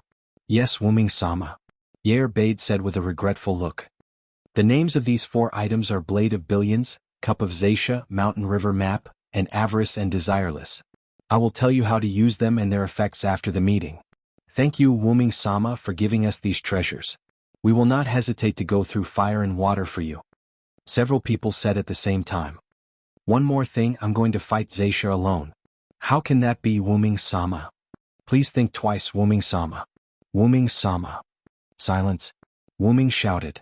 We can't be sure if the other party will suddenly use a teleportation spell to teleport over. Moreover, we can't guarantee our chances of victory if you guys go. Most importantly, you are like newborn children. I am someone who has accepted your loyalty. How can I let you kill each other? Lord Wuming, since you've already made your decision as your subordinates, we shouldn't say anything more. However, please promise us that you'll return safely, Yair Bade said. I agree. In Wuming's bedroom. Wuming placed many props in front of him. It feels like I'm raiding a dungeon. Seriously, how can someone like me who has experienced many battles, be used to preparing for a one-on-one battle like a game? As mentioned before, after Nasaric transformed into a physical body, he retained some of his digitized parts. For example, Nazaric's members could use magic to detect a target's HP and MP, and Yair Abed could also manage Nasaric through the system. Sure enough, it's more suitable for me to fight directly. Can I determine if there are any players on the other side?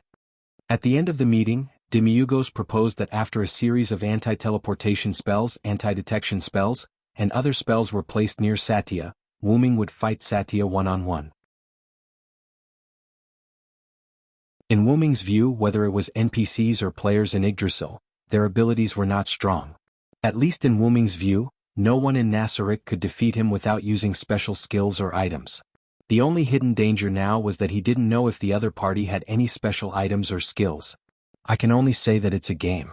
After all, without these special items or skills, the game would become boring. I guess so. After all, I don't play games very much. Wuming picked up the 2 rings in front of him and put them on his left and right fingers. The names of these 2 rings were Meteor Ring and Eternal Calamity Serpent Ring. Eternal Calamity Serpent Ring was one of the 20 world-class items. Because he wanted to guard against the opponent's world-class item effect, and because it was convenient to carry, Wuming chose this world-class item. In Yggdrasil World Tree, the effect was to make a wish to the game company, and the effect could be extended to the whole game. Of course, whether the content of the wish could be approved was another matter. After transforming into a physical body, the effect of the ring became, make a wish, a real wish. However, because of the special effect of disappearing and randomly appearing in a corner of the world after using it, Wuming didn't dare to use it casually. At most, he would only use it when he was in danger. Meteor Ring, on the other hand, could cast the super magic, Wish to the Stars, unconditionally. The effect had 3 weakened versions of the wish skill, and there were many restrictions. After 3 wishes were made, there would be a long cooldown period. It could be said that it was an item that could determine the winner. After all, Wuming didn't have many ultimate skills. Other than Yggdrasil, and X-Silver, Meteor Silver, S Noble Phantasm, Wuming had no other skills that could be considered as his ultimate skill. Enkidu has been sleeping since he first came to this world. Most of the magic Wuming learned couldn't be used as ultimate skills. After all, the magic stored in the library was either magic books with a limited number of times or written materials that couldn't be learned. The skills Wuming learned, such as Dragon Thunder and Heavenly Fire, were useful against the natives, but they didn't have much effect on Zacia, a level 100 NPC. My head hurts. Sure enough, I still haven't learned it well, master. Wuming remembered his master, Skaha, who could kill a god with just a magic spear and his own martial arts. Sure enough, I'm still too inexperienced. My bloodline ability is basically harmless. For example, Wu Ming's origin dragon bloodline ability, time travel adaptability, powerful physique, endless magic power, and transformation effect of calamity dragon. Suddenly, Wu Ming felt a message in his mind. Wu Ming put his hand on his temple. What's wrong, Yer Bade? Master Wu Ming, some humans who look like adventurers are approaching Zaisha. Understood. Stay put, I'll go check the situation. Master Wu Ming, don't you need guards? No, to avoid misunderstandings you can continue to hide near Zaisha. Yes, master. Wu Ming disconnected the communication and lay on the bed. When it rains it pours.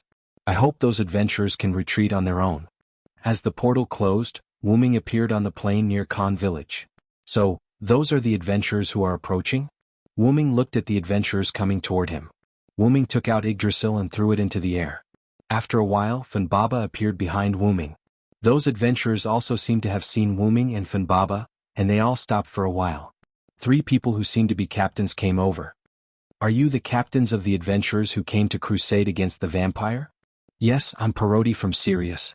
These 2 are Moknak from Rainbow and Igvaki from Kraugla. May I ask who you are? A young man with a determined look said. I'm the vampire's summoner. Because of an accident I lost control. Please go back.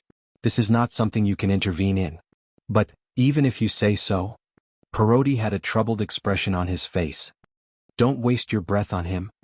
Igvaki said. Who knows, maybe he's actually here to steal our credit? He thinks that he can do whatever he wants just because he has a good-looking magical beast. To be honest, Funbaba was not tall and it looked gentle, but it did not mean that Funbaba would not kill. Funbaba raised its leg, and in an instant, a huge man-eating flower appeared at Igvaki's feet. In an instant, Igvaki was eaten by the man-eating flower before he could even make a sound. Parodi and Moknak put their hands on their weapons with a solemn expression. I'm in a bad mood. Persuading you to leave is for your own good. Do you have to make an example of me? Wu Ming released the aura of a giant dragon. The wind pressure caused by his aura overturned the adventurers in the distance, and Parodi and Moknak in front of him were unconscious. Wu Ming slowly retracted his aura. Ever since Silent Wonder turned into a dragon, he had mastered an invisible pressure similar to draconic aura. This could be considered a blessing in disguise. Looking at the hurried and orderly retreat, Wu Ming turned around and walked toward Satya.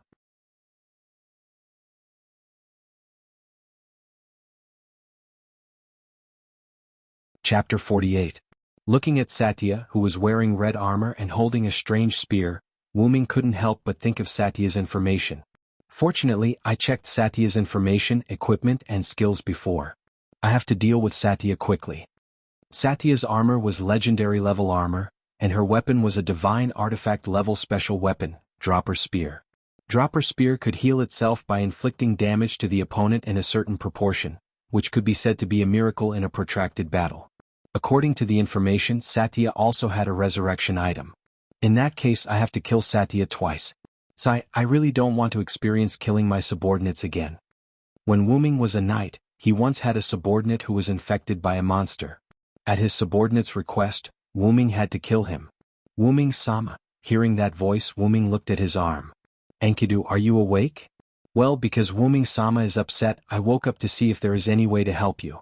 I appreciate your kindness, but I don't think you can do anything about it.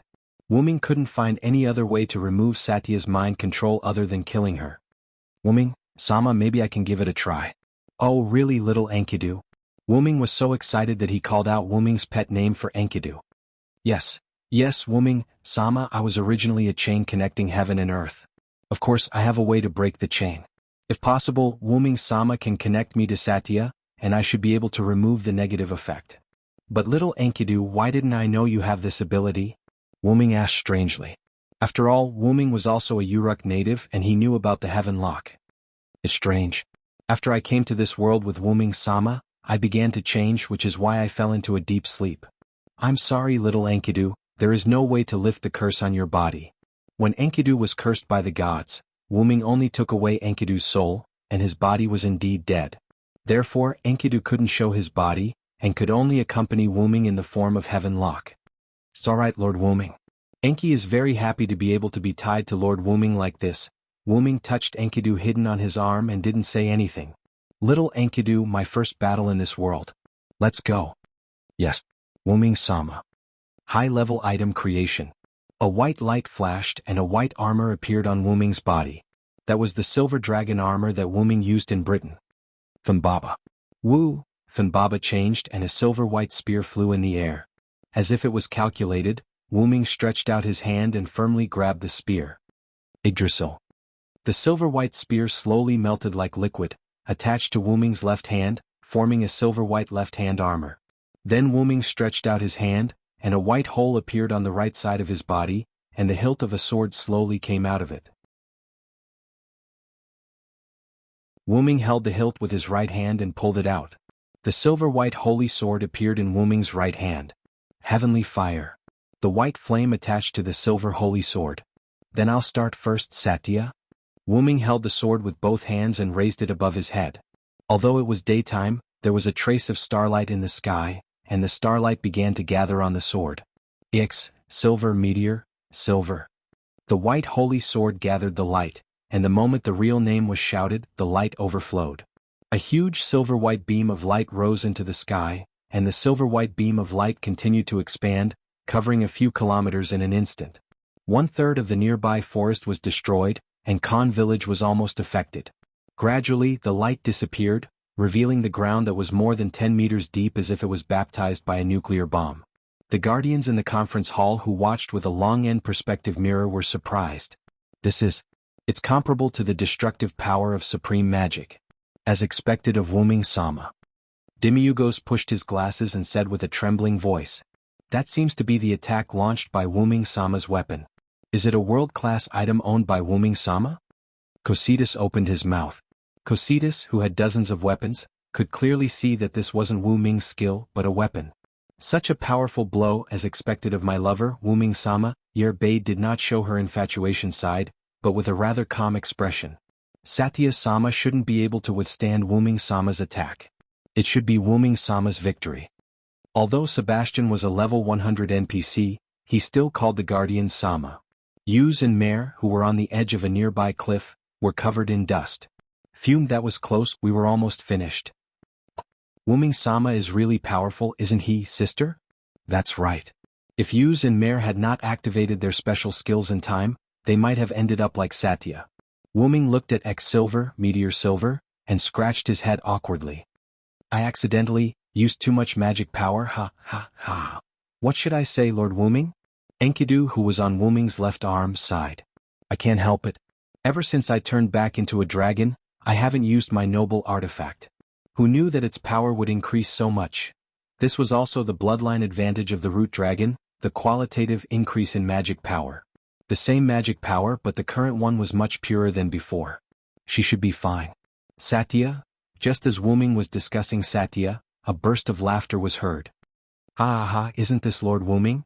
As expected of the supreme Wuming, Lord Wuming, who killed me instantly. Fortunately, I still have a resurrection item. Lord Wuming, ha. Sure enough, I've already killed Satya once. What a big mistake. Since I turned into a dragon, the quality of my magic power has greatly improved. Coupled with the bonus of the Tier 9 spell, Heavenly Fire, the power of X-Silver's noble artifact is really amazing. Wuming shook his head and looked at Satya with his eyes hidden under the helmet. I'm sorry, Satya, I accidentally killed you. No, Lord Wuming, you don't need to apologize because you just need to let me kill you. Ah. Looking at Satya, who was laughing wildly, Wuming couldn't help but think. Is he really mentally ill? If that's the case, Shaoan. Yes. The silver chain appeared on Wuming's left gauntlet, and the chain seemed to be endless, shooting towards Satya. Such a simple attack, Lord Wuming, why did you use it? Satya instantly used the flying ability of her armor to avoid the entanglement of Enkidu. Is that so, Satya? What about this? The sound of chains colliding could be heard as white holes similar to spatial doors appeared in the air around Satya, surrounding her. Greater teleport. Don't even think about it. Wuming was already prepared. Wuming instantly tore the scroll from Dragonist. What? Greater teleport doesn't work? Is it dimensional lock? Yes, it's dimensional lock that can restrain teleport. Enkidu. In an instant, Enkidu extended from each white space and bound Satya. Damn it. Anhurjar. As Satya chanted the spell, a white light flew out of Satya's body. After the white light took shape, it was a figure exactly the same as Satya, but this figure was completely white. Einherjar summoned by this skill only had the physical ability of the original body, and it could not use magic or skills. Einherjar rushed toward Wuming, but Satya knew very well that Einherjar was no match for Wuming. Struggling to break free from Enkidu, Satya activated magic essence and began to check Wuming's magical power. What she saw was a huge amount of magical power gushing out like a bottomless pit. As expected of the supreme being of the great underground tomb of Nassarik. You can be said to be an invincible existence, Lord Wuming. On the other side, Wuming activated another noble phantasm. Noble phantasm liberation, Yggdrasil. A large number of branches quickly grew from Wuming's left hand, entangling Satya's Einherjar. Absorb Yggdrasil. The Einherjar gradually faded until it completely disappeared. So what should you do now, Satya?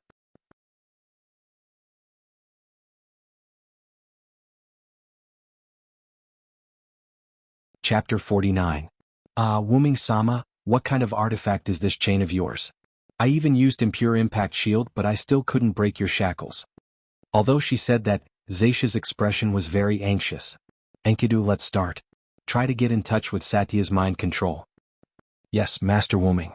The silver-white chain wrapped around Satya began to glow, and Satya struggled and screamed in pain. Listening to Satya's screams, Wuming couldn't help but clench his fists. Although Wuming hadn't been in charge of Nassarik for long, not even a month, Wuming was very fond of his subordinates who were like newborn babies. Since he gained benefits, he had to bear the responsibility.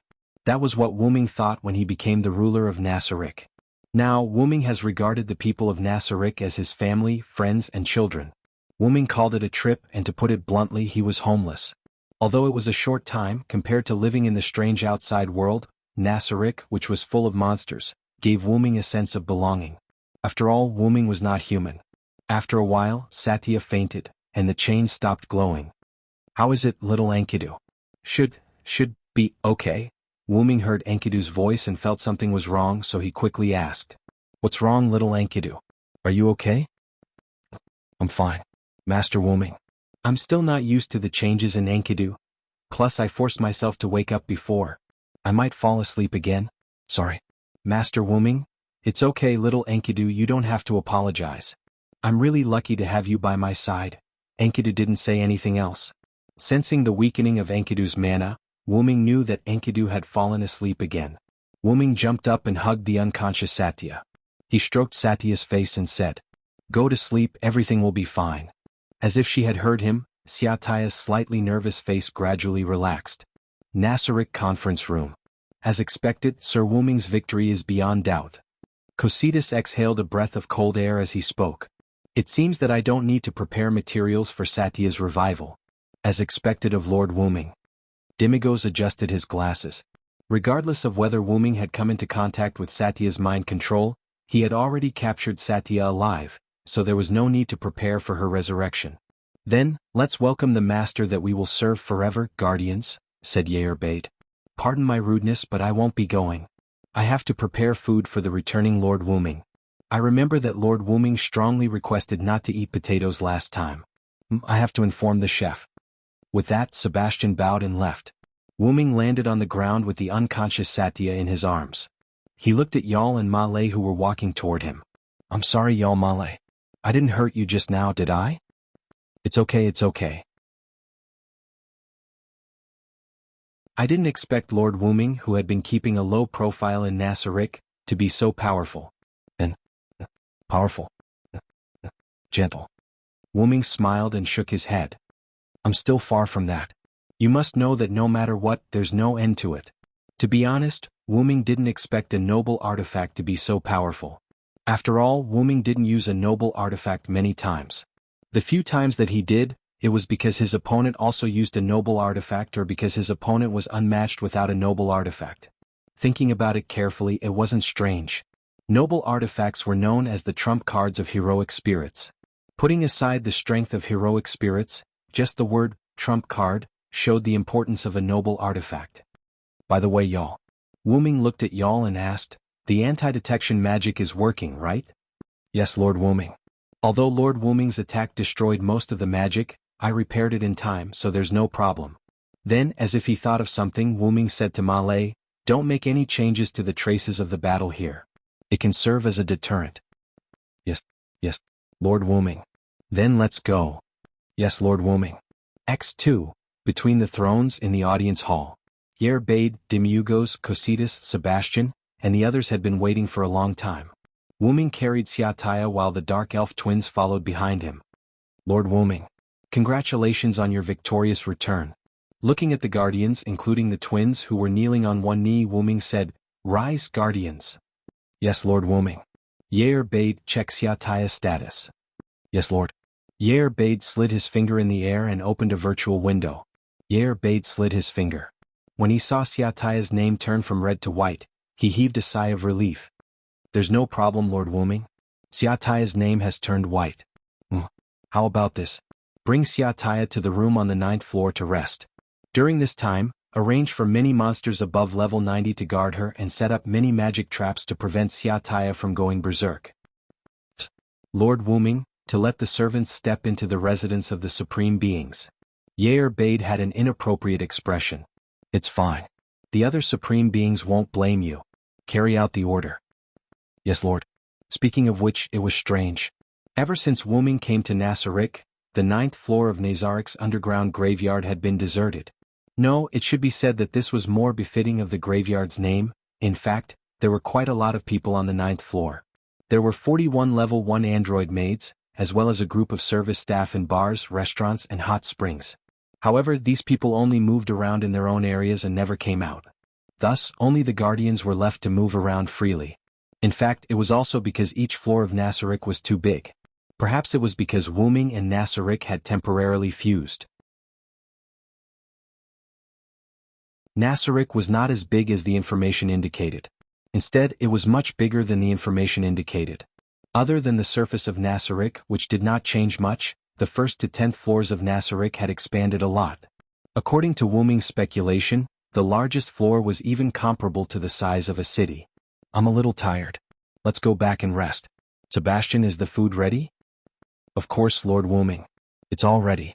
I also specially told the chef to reject all potato products.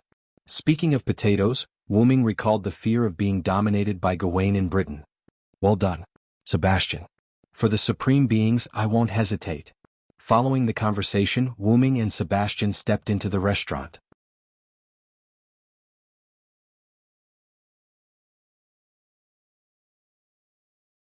Chapter 50. Wuming looked at the ceiling as he lay on the bed and covered himself with a blanket. Seriously, it's tough being the ruler of Nasarik. Is that why I can't be a king?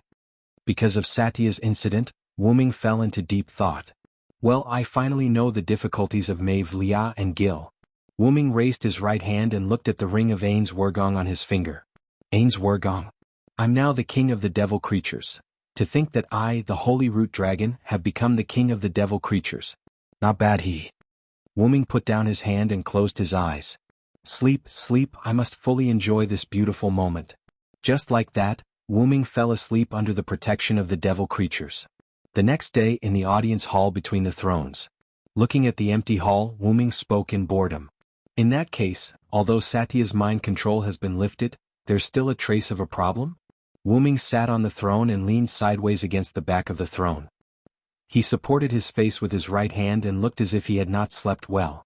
It's called a problem, but it's just that after Satya woke up, she remembered that she fought against the Supreme Honorable and felt ashamed. Yer Bird said. Oh. In that case, give Satya an appropriate punishment. Wuming scratched his cheek. As expected of the Supreme Honorable. Our master is a great being who rewards and punishes clearly. Yer Bird knelt on one knee and placed his right hand on his heart. Get up, Yer Bird. Speaking of which, does Satya have any information on the enemy? Even the slightest bit would be good. At this point, Wuming's lazy gaze became like a terrifying beast and emitted a dangerous aura. Yes, Lord Wuming. Because of your special item, Satya still retains her original memory. In the report submitted by Satya, it is very likely that the other party is from Celian Theocracy. Yer Bird stood up and crossed his hands on his abdomen. The other party appeared near Khan village where Lord Wuming dealt with Sunshine Grimoire, and according to Satya, the other party is a faith magic chanter. In addition, the other party has a world-class item that we don't know about that can even affect the undead who are immune to mind control. The other party is probably a special unit of Celian theocracy, the Dark Grimoire. The Dark Grimoire? It seems to be mentioned in the information extracted from the Sunshine Grimoire's Captain Negan. Wuming looked at Yair Bird. 600 years ago, the six gods suddenly appeared, led human beings to establish a country, protected human beings and left behind treasures. Wuming stood up and stretched his body. Maybe the so-called six great gods are actually Yggdrasil's players, and the so-called treasure is actually Yggdrasil's item. If that's the case, then it's not unacceptable that the other party has a world-class item that can even control a level 100 NPC's mind. Wuming stood in front of the throne with his hands on his chest and closed his eyes as if he was thinking about something. Well, let Sebastian go and meet with Annabelle. Sebastian will announce to the public that he is my butler. Well, let Sebastian and Annabelle work together to help Golden Princess and Roast Songwei. If necessary, they can show their strength without revealing Nazarik's information. Yes, Lord Wuming. So that's how it is. Lord Wuming wants to control that country? It seems that I have to discuss it with Demiurgos. Yair Bade thought. Also, let Demiurgos and Yair go to the southwest of the kingdom. There is a country called Holy Kingdom there. Try to get involved with that country and let Demiurgos act according to the circumstances. Try not to be too ostentatious. As for the humans you meet, don't hurt those with integrity. Deal with the scum on your own. Yes, Lord Wuming, do you have any other orders? Yair Bade asked. Oh. Sebastian is in charge of everything in the kingdom, including killing people. You must follow Sebastian's judgment. Demiurgos is in charge of everything in the Holy Kingdom. Try not to kill people. Yes, Lord Wuming, I will pass the message. After Yair Bade left, Wuming also began to move. Celian theocracy, I'll meet you. Wuming once again showed that kind of excited smile. This time, Wuming was going to go to the theocracy alone. Because he was afraid that Yair Bade would object, Wuming didn't even say anything. As for the reason for going to the theocracy, first he must ask for an explanation about Satia's matter. Second, Wuming was now very interested in the Celian theocracy. To be on the safe side, Wuming also deliberately pulled up the information in his mind to see if there were any world-class items with special abilities. On the Kaz plain, a huge green monster was running constantly. Wuming rode on the back of Funbaba. Sai, I'm sorry to always let you be my means of transportation, Funbaba. Wu, yes I know, I will let you move more in the future. After crossing the Kaz plain, Wuming entered the theocracy's border. After a series of inspections, Wuming successfully entered the Celian theocracy.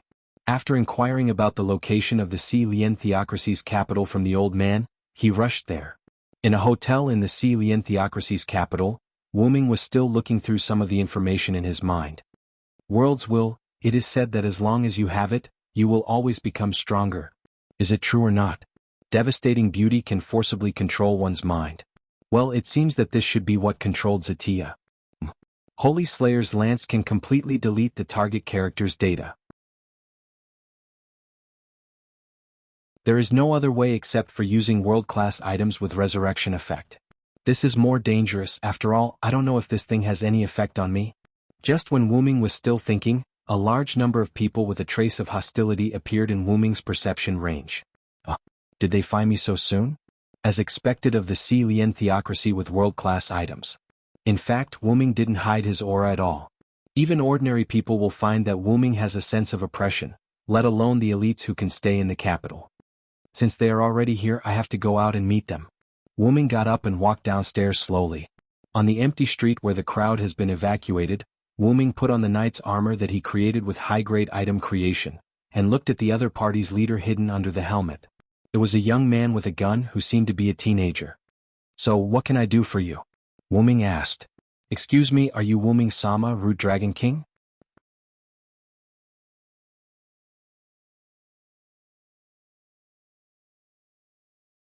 Chapter 51.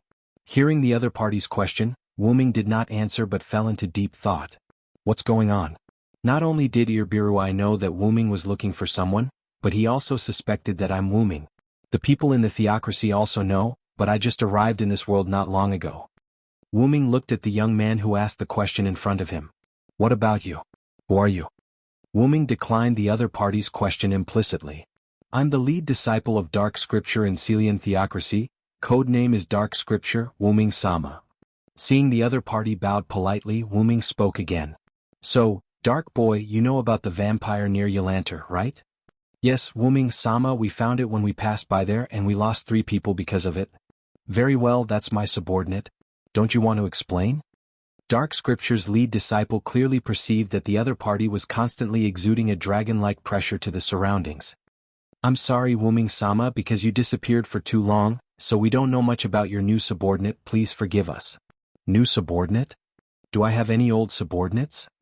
Wuming's expression did not change at all, but his heart was already in a mess. Okay, then take my blow. As he spoke, Wuming took out X Silver, Meteor Silver, from Dragonist, Dragon's Nest, and raised it above his head with one hand.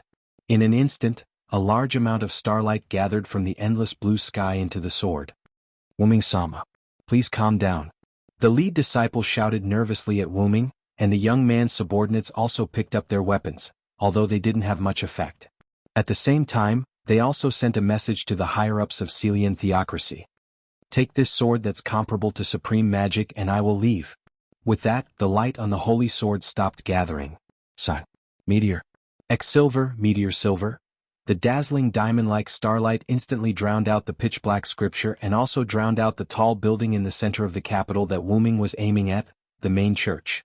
A large number of citizens of the Celian cult's capital were temporarily blinded by the bright starlight.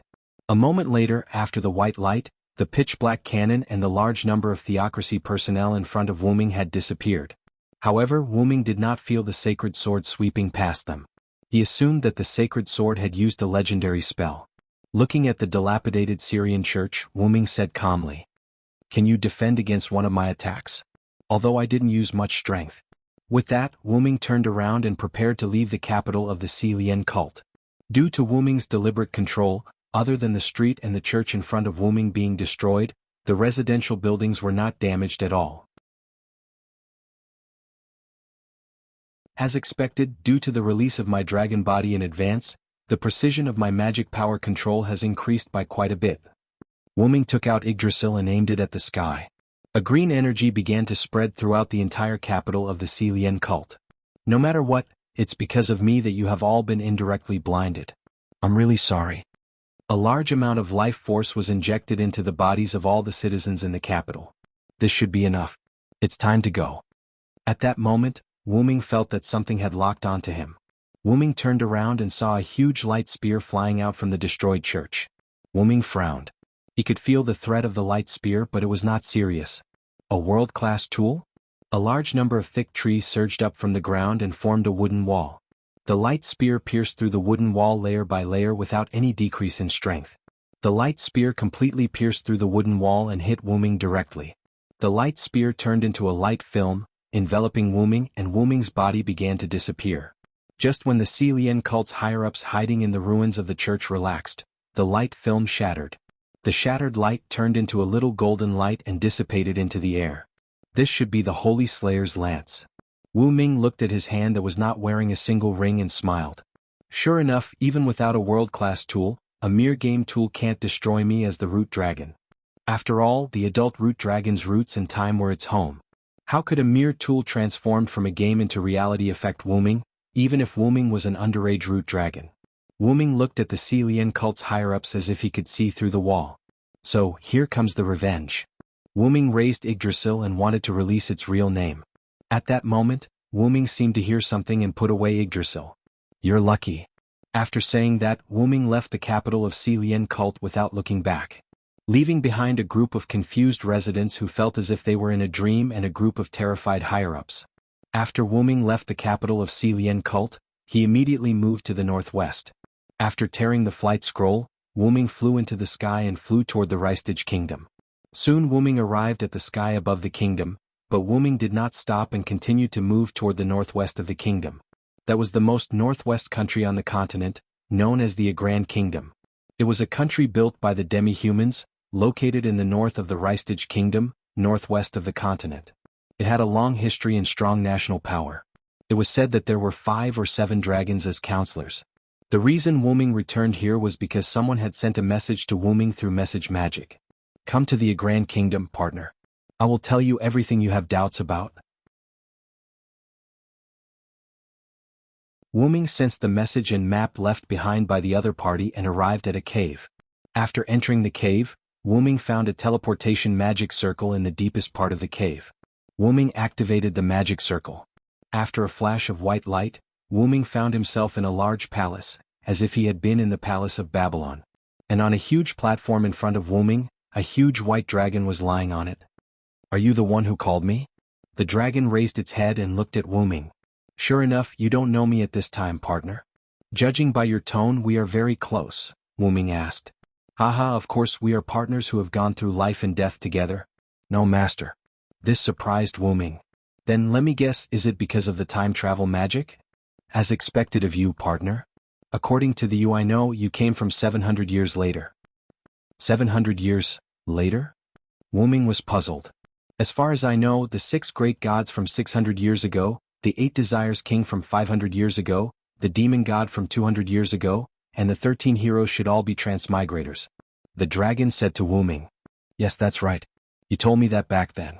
And there were other transmigrators 400 years ago, 300 years ago, and 100 years ago, but their strength and character were inferior, and they were all destroyed by us.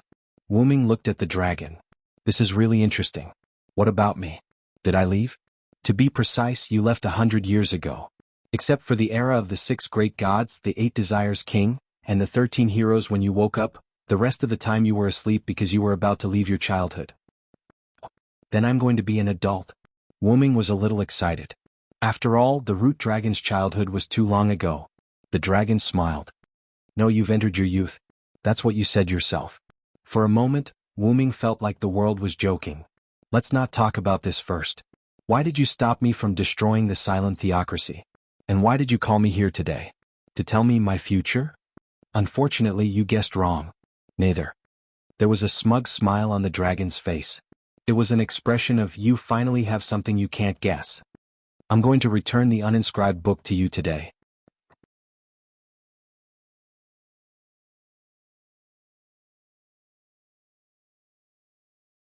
Chapter 52.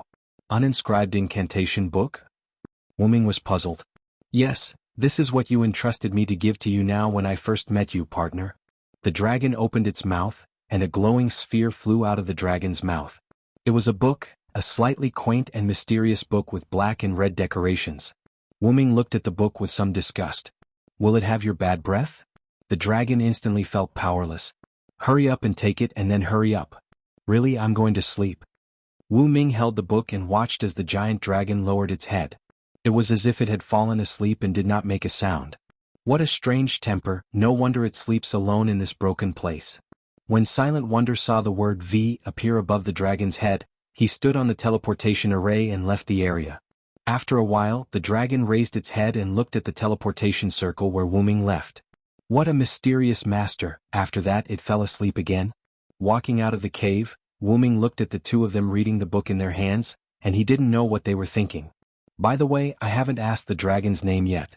Forget it, let's talk about it later. Anyway, I will definitely meet it again. Portal. Wu Ming directly opened the portal connecting to Nasarick and walked in. The portal's range must be a place he has been to, or a place he has seen, or an image in his mind, otherwise it couldn't be used. But in a sense, the portal was also a unique skill. After all, as long as there was an image of that place in his mind, he could teleport at will, which could be regarded as a bug-like skill. Back to the 10th floor of Nasarick. Between the throne and the audience hall. Walking out of the portal, Wu Ming sat on the throne, opened the uninscribed incantation book given by the dragon, and began to read the book. This book would turn to a specific page according to the user's thoughts. That was to say, the user didn't need to turn the pages by himself. Shortly after Wu Ming read it, the door of the audience hall opened. As the door opened, a large number of Nasarick personnel poured into the audience hall. This gave Wu Ming a fright. Lord Wu Ming. Lord Wu Ming, where have you been? Lord Wu Ming, we were very worried about you. Looking at the worried expressions of the guardians, Wu Ming sighed. I'm sorry for going out without telling you. It's my fault for making you worry. Wu Ming's apology made the guardians and the magical creatures they brought in tremble. They quickly knelt on one knee and lowered their heads. How could that be?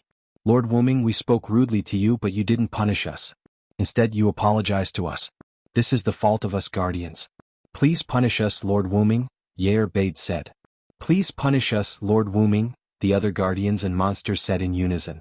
Wuming smiled helplessly. These guys were good at everything, but they were too loyal. They couldn't tolerate any disrespect to him. Then our previous mistakes will cancel each other out. Looking at Yair Bade, who seemed to want to object, Wuming said again, "It's settled, no objections." "Yes, Lord Wuming." "So."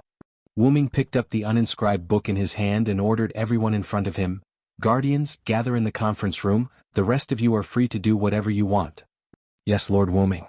A moment later in the conference room, Wuming sat on the office chair, supporting his head with his right hand on the large desk. "Sebastian." "Yes, Lord Wuming."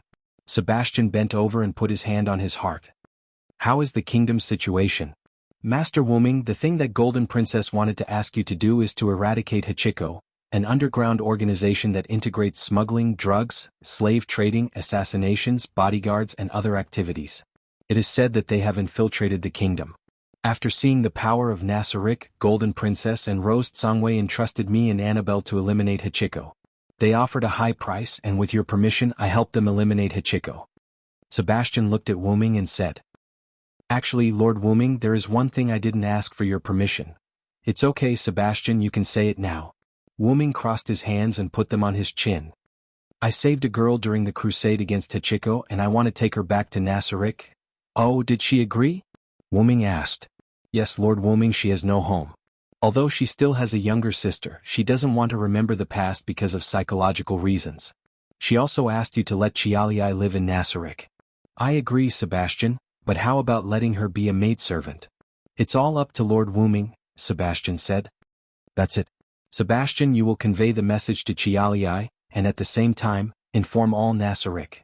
I now appoint Chialiai as Sebastian's personal maidservant, and at the same time, revoke your position as the captain of the Pleiades star cluster and let Li Alpha be the acting captain." "Yes, Lord Wuming, thank you for your generosity, Lord Wuming." Sebastian bowed deeply. "Also, I'll arrange something for you later. That's all for now. Demiurgos, how are you doing in the Holy Kingdom?" "Yes, Lord Wuming. I set up a farm at the border of the Holy Kingdom. I caught a large number of animals to test the scroll, and the result was very successful." Demiurgos knelt on one knee and said to Wuming, "Animals? Well, Demiurgos, your demons should be able to see the good and evil in people's hearts. Let go of the good, and keep the evil, understand?" Wuming thought for a moment and realized that Demiurgos was talking about animals. After all, Wuming never heard of a large number of demonic beasts near the Holy Kingdom. There were only many types of demi-humans. "Of course, Lord Wuming, because you like humans and good people, I deliberately avoided these people when I caught them." Demiurgos pushed his glasses. "Well done, Demiurgos, get up. As a reward I will give you this." At the moment when Demiurgos got up, Wuming threw the ring of Anne's Ergong to Demiurgos. "This is the ring of Anne's Ergong. Lord Wuming, this is a supreme treasure that only the Supreme One can wear. How can I?" "Well, Demiurgos, accept it. This is your reward, understand?" "Yes, Lord Wuming. I will go through fire and water for Nasarick in the future." "Well, y'all, I heard that you found a lizard man village on the way back?" Yes, Lord Wuming." Y'all raised his hand and said. Then Cositas. "Yes, Lord." Cositas exhaled cold air. "Although the lizard men are useless to Nasarick, I want to see your ability, Cositas. You will go and subdue the lizard men." "Yes, Lord Wuming. I will complete your task. But remember, you and your men don't fight in the first battle. I will send some soldiers to follow you. Only these soldiers can be used in the first battle. Remember?" "Yes, Lord Wuming." "Mer. Yes, Lord Wuming." "Well, you go and cancel Nazarik's external camouflage. I will provide you with a magic array. You can use the magic on this magic array to camouflage Nasarick." After that, Wuming opened the uninscribed book. As Wuming thought, the book turned automatically and stopped at a certain page. High-level item creation. A blueprint with a high-level camouflage magic array appeared in front of Wuming. "I'll leave it to you, Mayor." Yes, I will not let Lord Wuming down." Then, Satya. "Yes, Lord." Seeing Satya's sad face, Wuming said, "I've decided to punish you."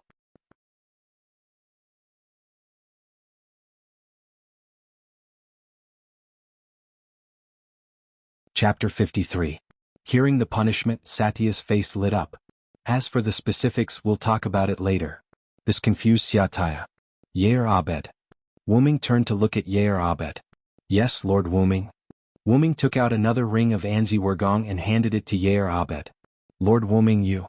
Although he was happy that Wuming gave him the precious ring of Anzi Wurgong, Yair Abed was puzzled. After all, he did not make any contributions. I've decided to leave Nasaric temporarily and head to the other world. So, I've decided to give you this ring to manage Nasaric while I'm away. How can that be, Lord Wuming? You should let my protectors lead the way to the other world, Yair Abed shouted. That's right, Lord Wuming. It's too dangerous for you to go personally, Demiugos added. Seeing the worried expressions of the protectors, Wuming smiled. There's no helping it. I'm the only one who can traverse worlds with the staff of Anzi Wurgong. At most I can bring 1 or 2 people. So, I can only be the vanguard. Of course that was a lie. The staff of Anzi Wurgong only had the ability to bring people. Traversing worlds was Wuming's ability as the origin dragon. In that case, Lord Wuming should bring me along. As the person with the highest defense in Nasaric, I can definitely protect Lord Wuming, Yair Abed said. No, I've already confirmed the number of people. It's Satya and Sebastian. What? Satya and Sebastian were stunned. Then they immediately knelt before Wuming. Your subordinates will do our best to live up to Lord Wuming's expectations and accept this punishment. Both Zaisha and Sebastian treated this as a punishment. Rise, everyone. It's not without reason that I brought Satya and Sebastian along. The reason for bringing Satya along was firstly that Satya's ability was outstanding among the Guardians. She could be said to be one of the best. Secondly, it was to punish her. On the other hand, Sebastian's fighting ability is unparalleled, and his identity as a butler can easily conceal us. After all, I don't really need too much defense. As a root dragon, my defense has always been very high. Although saying this would make Yair Bade sad, Wuming really didn't want to bring Yair Bade along. Now that you're here, my trip has become a trip to hell. Yair Bade and Demiugos did not speak. Seeing that the 2 think tanks did not speak, the other Guardians did not have any intention of speaking either. It's decided then. Also, I'll inform Pandora Yakut to leave the treasury. No one can invade that place. I'll let her play my role while I'm not in Nasaric. If there's anything, Yair Bade and Demiugos can discuss it with Pandora. That's it. The meeting is over. Zaisha and Sebastian will stay behind. The rest of you can leave. Yes, Lord Wuming, everyone shouted in unison. Before Yair Bade, who was the last to leave, left, Wuming said, I hope you can use this ring well. I hope you can make good use of this ring. When I return, I will see a more perfect Nasaric. Just like that, Yair Bade left with an excited expression. Wuming exhaled and looked at Zaisha. In that case, Zaisha, you have to be prepared to stay in the staff of Ains Urgong for a long time. Go and prepare your bed. Ha. A moment later, Zaisha left the meeting room with an indescribable expression. Sebastian, you might not be able to see Kialiai for a long time. Forgive me for breaking up your reunion with Kialiai, Wuming said apologetically. How could that be? Master Wuming, to be able to serve by your side, let alone a punishment in my opinion, this is the best reward for me, Sebastian Dean, Sebastian said solemnly. Well, I'll give you some money. Go shopping with Kialiai and buy something. Let her enjoy the days with you first. This is also my greeting to the new member of Nasaric. With that said, Wuming took out a bag of gold coins and put it in front of Sebastian. Thank you very much, Lord Wuming. Sebastian put away the money bag and bowed to Wuming. Go, I'll inform you when it's time to leave. It should be in 5 days. Yes, Lord Wuming. Click. With the sound of the door closing, Wuming was the only one left in the meeting room. Well, it's time to meet Pandora. Teleport. Wuming activated the ability of Anzi Urgong's ring and arrived in front of the treasure vault. Walking into the treasure vault, Wuming came to a room similar to a luxurious living room.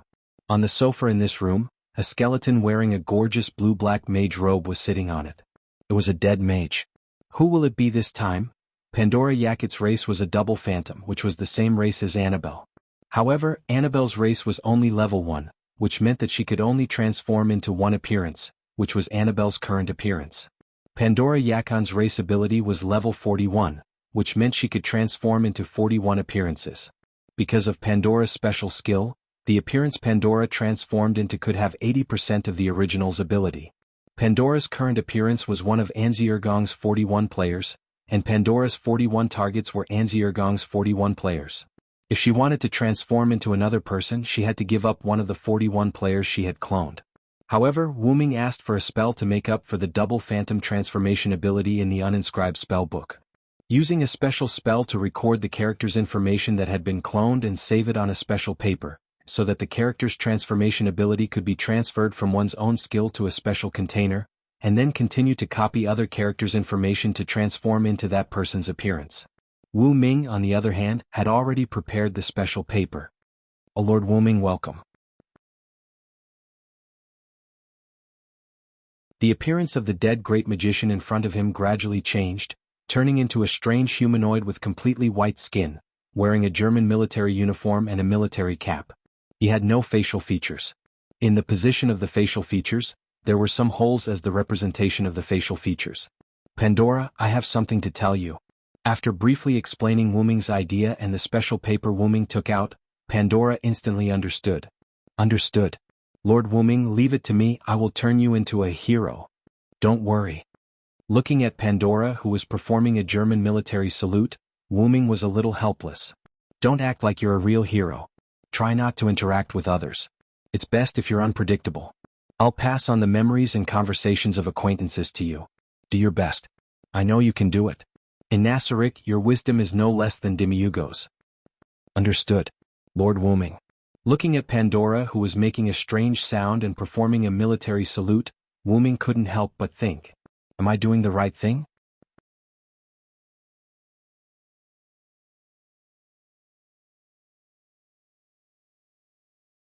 Chapter 54. After telling Pandora everything, Wu Ming left the treasury. Back in the conference room, Wu Ming decided to read the uninscribed book more.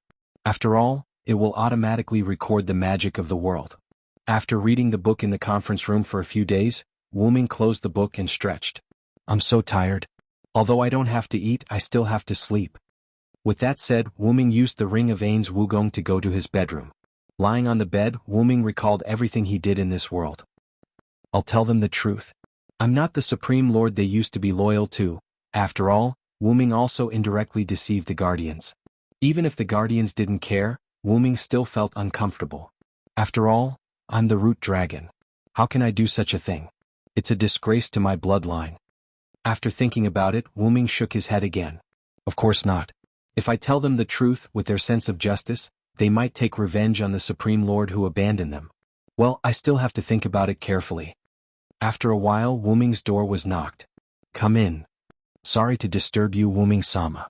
The succubus in a white dress walked into Wu Ming's bedroom. Yeah, Erbel, what are you doing here?" In short, Wu Ming still couldn't deal with this crazy woman. "It's like this, Wu Ming-sama, because of your actions in this world, the Guardians and I have specially provided you with some items that may be useful." Erbel stretched out her hand, and a dark purple ripple appeared in the air. That ripple can be understood as a backpack, which was the storage space for items in the game. Erbel took out a backpack from it. The moment she took it out, Wu Ming recognized it. It was an infinite backpack. Wu Ming took it and checked the items in the bag. "Really, I've already taken some useful items from Nazaric's treasure vault. Let's do this." Wu Ming took out some items that he didn't have or didn't have the same effect as Erbel. He opened a golden hole in the air and put those items inside. As for the remaining items in the infinite backpack, Wu Ming threw them back to Erbel.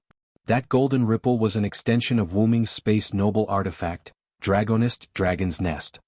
Previously, Wu Ming could access items from Dragonist in an instant, but it wasn't suitable for storing or retrieving a large number of items. Therefore, Wu Ming learned the Guardian skill of opening backpack and developed this skill. "I'll take some items that don't have the same effect as me. You can divide the rest among the Guardians or the anti-theft treasure vault.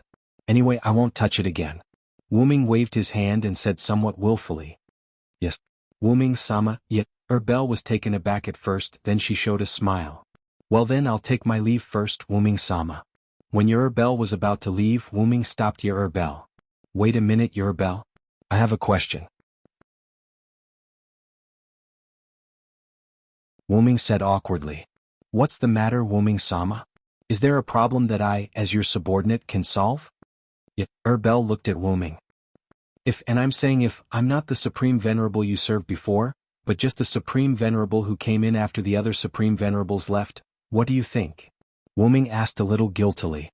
Faced with this question, Wuming thought Bell would say something like, "That's impossible." "What does it matter, Wuming-sama?" "Ha." Looking at Bell's smiling face, Wuming was a little overwhelmed. According to Bell's words, she already knew. Whether you are the supreme venerable we served before or not, it doesn't matter. In the end, you were the one who accompanied us into the other world. You were the one who accompanied us and protected us. When everyone was afraid of coming to the other world, you were the one who guided us in the front. Bell walked in front of Wuming and touched Wuming's face. You shouldn't think about this problem. You just need to move forward because we will only choose to follow you forever. There was a moment of silence in the bedroom. Do the other guardians know? Wuming asked. Yes, Lord Wuming. Demiugos and I were the first to guess. The other guardians were also told by Demiugos and I during the guardians' meeting. They all said that whether Lord Wuming is the supreme venerable or not, the one who is accompanying us now is that Lord. Only by doing our best for that Lord can we repay that Lord's kindness towards us. That's what they said. Is that so? Let's not talk about how you and Demiugos came to this conclusion, but I hope you don't resent the other supreme venerables. After all, they will never have the chance to return to Nasaric. Yes. I promise you, my beloved Lord Wuming. Then, can you explain why you took off your clothes? Bell. Wuming looked at Bell, who was taking off his clothes, and shouted hysterically. Of course, I'm taking advantage of the atmosphere to take down Lord Wuming. How can I let go of such a good atmosphere? Lord Wuming. Bell returned to his infatuated expression. Really, you've ruined such a rare atmosphere. Get out of my way. Wuming opened his palm and silver chains bound Bell. What is this? Damn it, don't disturb me and Lord Wuming's happiness.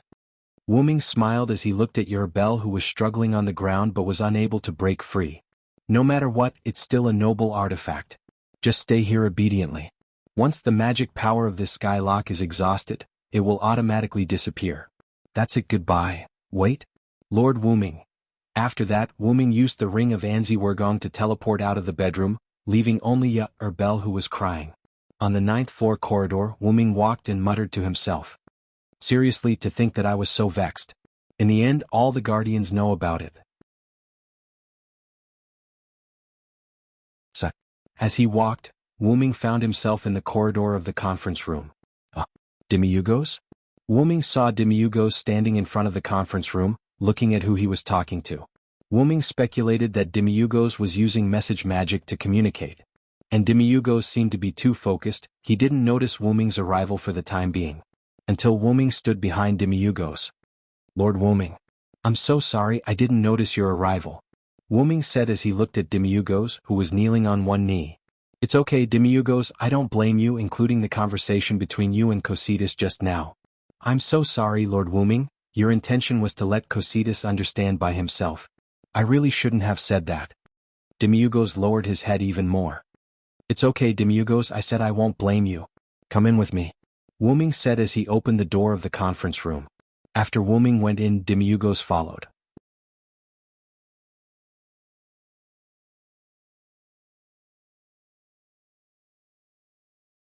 Chapter 55. Wuming sat on the office chair and looked at Demiugos standing in front of the desk. I know, Demiugos, you can understand my thoughts, and I am very satisfied with your way of helping your companions, so you don't have to blame yourself. Thank you for your magnanimity, Wuming-sama. Demiugos bowed. So, how is Cositas' progress? Wuming asked. Cositas has just finished his first attack, and there is no doubt that he was defeated. Well, I think so too. After all, the soldiers I gave to Cositas were all mindless soldiers that were automatically produced by Nasaric. If they could win, I would be surprised by the lizardman's strength. Wuming continued. Demiugos, tell Cositas that I want to watch the battle between him and the lizardmen. He is allowed to fight, but only one person can fight. Yes, Master Wuming-sama. Demiugos began to use message to contact Cositas. When he was free, Wuming stretched out his hand and took out the staff of Anziergong from the golden ripple. Remote perspective mirror. It was a special intelligence magic that could see the scene in the distance, and it could penetrate some anti-intelligence magic. Master Wuming, Sama, I have already informed Cositas. Well, sit down and watch together. Yes. Soon Cositas won. After all, those lizard men were not even level 50. How could they win against Cositas, a level 100 warrior? I'm going to the scene to see. Do you want to come, Demiugos? It's my pleasure, Master Wuming-sama. Portal. The black and red ripple door opened and Wuming and Demiugos walked in. Wuming came to Cositas' side and looked at the few lizardmen's bodies on the scene. Wuming praised. It's a wise choice. After all, when they knew that the other party wanted to subdue their race, they didn't need to send out all of their combatants because if all of them died, it would be a disaster for their race. Sir Wuming. When Cositas saw that it was Wuming, he knelt down on one knee. Well done, Cositas. Thank you for your praise, Lord Wuming. Since we've conquered the lizard men, it's time for us to return. After saying that, Wuming wanted to leave. Lord Wuming, I have a request. Wuming looked in astonishment at Cositas, who was kneeling on one knee and bowing his head. Say it. If it's not a big problem, I'll agree to it. Thank you, Lord Wuming. I would like to request that you revive the lizard men. Oh, may I know why? Because they are all warriors with some strength. I think they can serve Nassarik. Don't you think this reason is far-fetched, Cositas? After saying that, Wuming didn't look at Cositas, who had his head bowed, but looked at Demiugos, who was beside him. Wuming's meaning was very simple. Demiugos asked Cositas to ask for help from Wuming. Demiugos immediately understood and shook his head lightly. Wuming understood and reached his hand into the golden ripples. He took out a short staff with an emerald head and an ivory body and threw it to Cositas. This resurrection staff is for you, Cositas. Although it can be used a limited number of times, reviving these lizard men shouldn't be a problem. Thank you, Lord Wuming. Then, with Cositas' grateful voice, Wuming returned to Nassarik. Demiugos didn't follow him back. He stayed behind to help Cositas use the resurrection staff. As a warrior, Cositas couldn't use any staff-type items. He sat on the office chair and looked up at the ceiling. So, the things in Nassarik are almost done. Wuming heard the magic bell and he put his hand on his ear. What's the matter? Lord Wuming, 2 humans broke into Nazarik's spirit temple. Nazarik's spirit temple. Because Marley had set up an illusion magic circle, no one should be able to break into Nassarik. But, I'm right, little Kaji. I told you it was here, but you didn't believe me. The speaker was a woman wearing a black cloak with short blonde hair and a smile on her face. I'm warning you again, don't call me that. It's normal for this place to be strange. After all, such a large tomb is wrapped in an unknown illusion barrier. If you hadn't stepped into the hero domain, even if you had seen this place before, you wouldn't remember the location of this place. The other was a middle-aged man with skin as pale as a corpse's. He wore a dark red mage robe and held a magic staff and a dark gray pearl. He didn't have a single strand of hair on his head, whether it was a beard, eyebrows, or hair, he didn't have any. Understood. Then is our Lord Kadjit worthy of knowing what happened to the cult nation? I don't know if the theocracy provoked those dragon kings. Not only the capital's main church was destroyed, but even the 6-color holy scriptures suffered heavy casualties. I hope they're all dead so they won't chase me anymore. Okay, let's go, Clementine. The orb of death told me that there is a huge amount of death energy under this tomb. As long as I can get that energy, I can complete my ritual. After that, the man named Kaji began to move toward the entrance of the spirit temple. Stop, you two. A young man's voice came from the entrance of the spirit temple. Both Kaji and Clementine's faces changed. Clementine even took out her weapons, 2 short thorns. After all, that place was mysterious and it was always right to be careful. Wuming slowly came out of the shadow and looked at Kaji and Clementine. You two can come in because I opened a hole in the barrier. After all, there are people who want to come in all day long, so it's better to invite them in early. Don't you think so, Kaji, Clementine? Wuming crossed his arms and looked at the two with a happy face. Hey, is it because of the conversation just now, Clementine? Get ready to retreat. Kaji's face became ugly. I will do it even if you don't say it. This man is too scary. He has been exuding a terrifying aura. Clementine whispered. I advise the two of you not to move around. If you're not careful, your head will fall off. With that, a few insect shadows appeared beside Kaji and Clementine.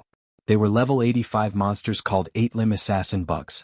They were responsible for Wuming's safety in Nassarik. At this moment, the front blades of these 8-limb assassin bugs were placed on Kaji and Clementine's necks without any blind spots. What?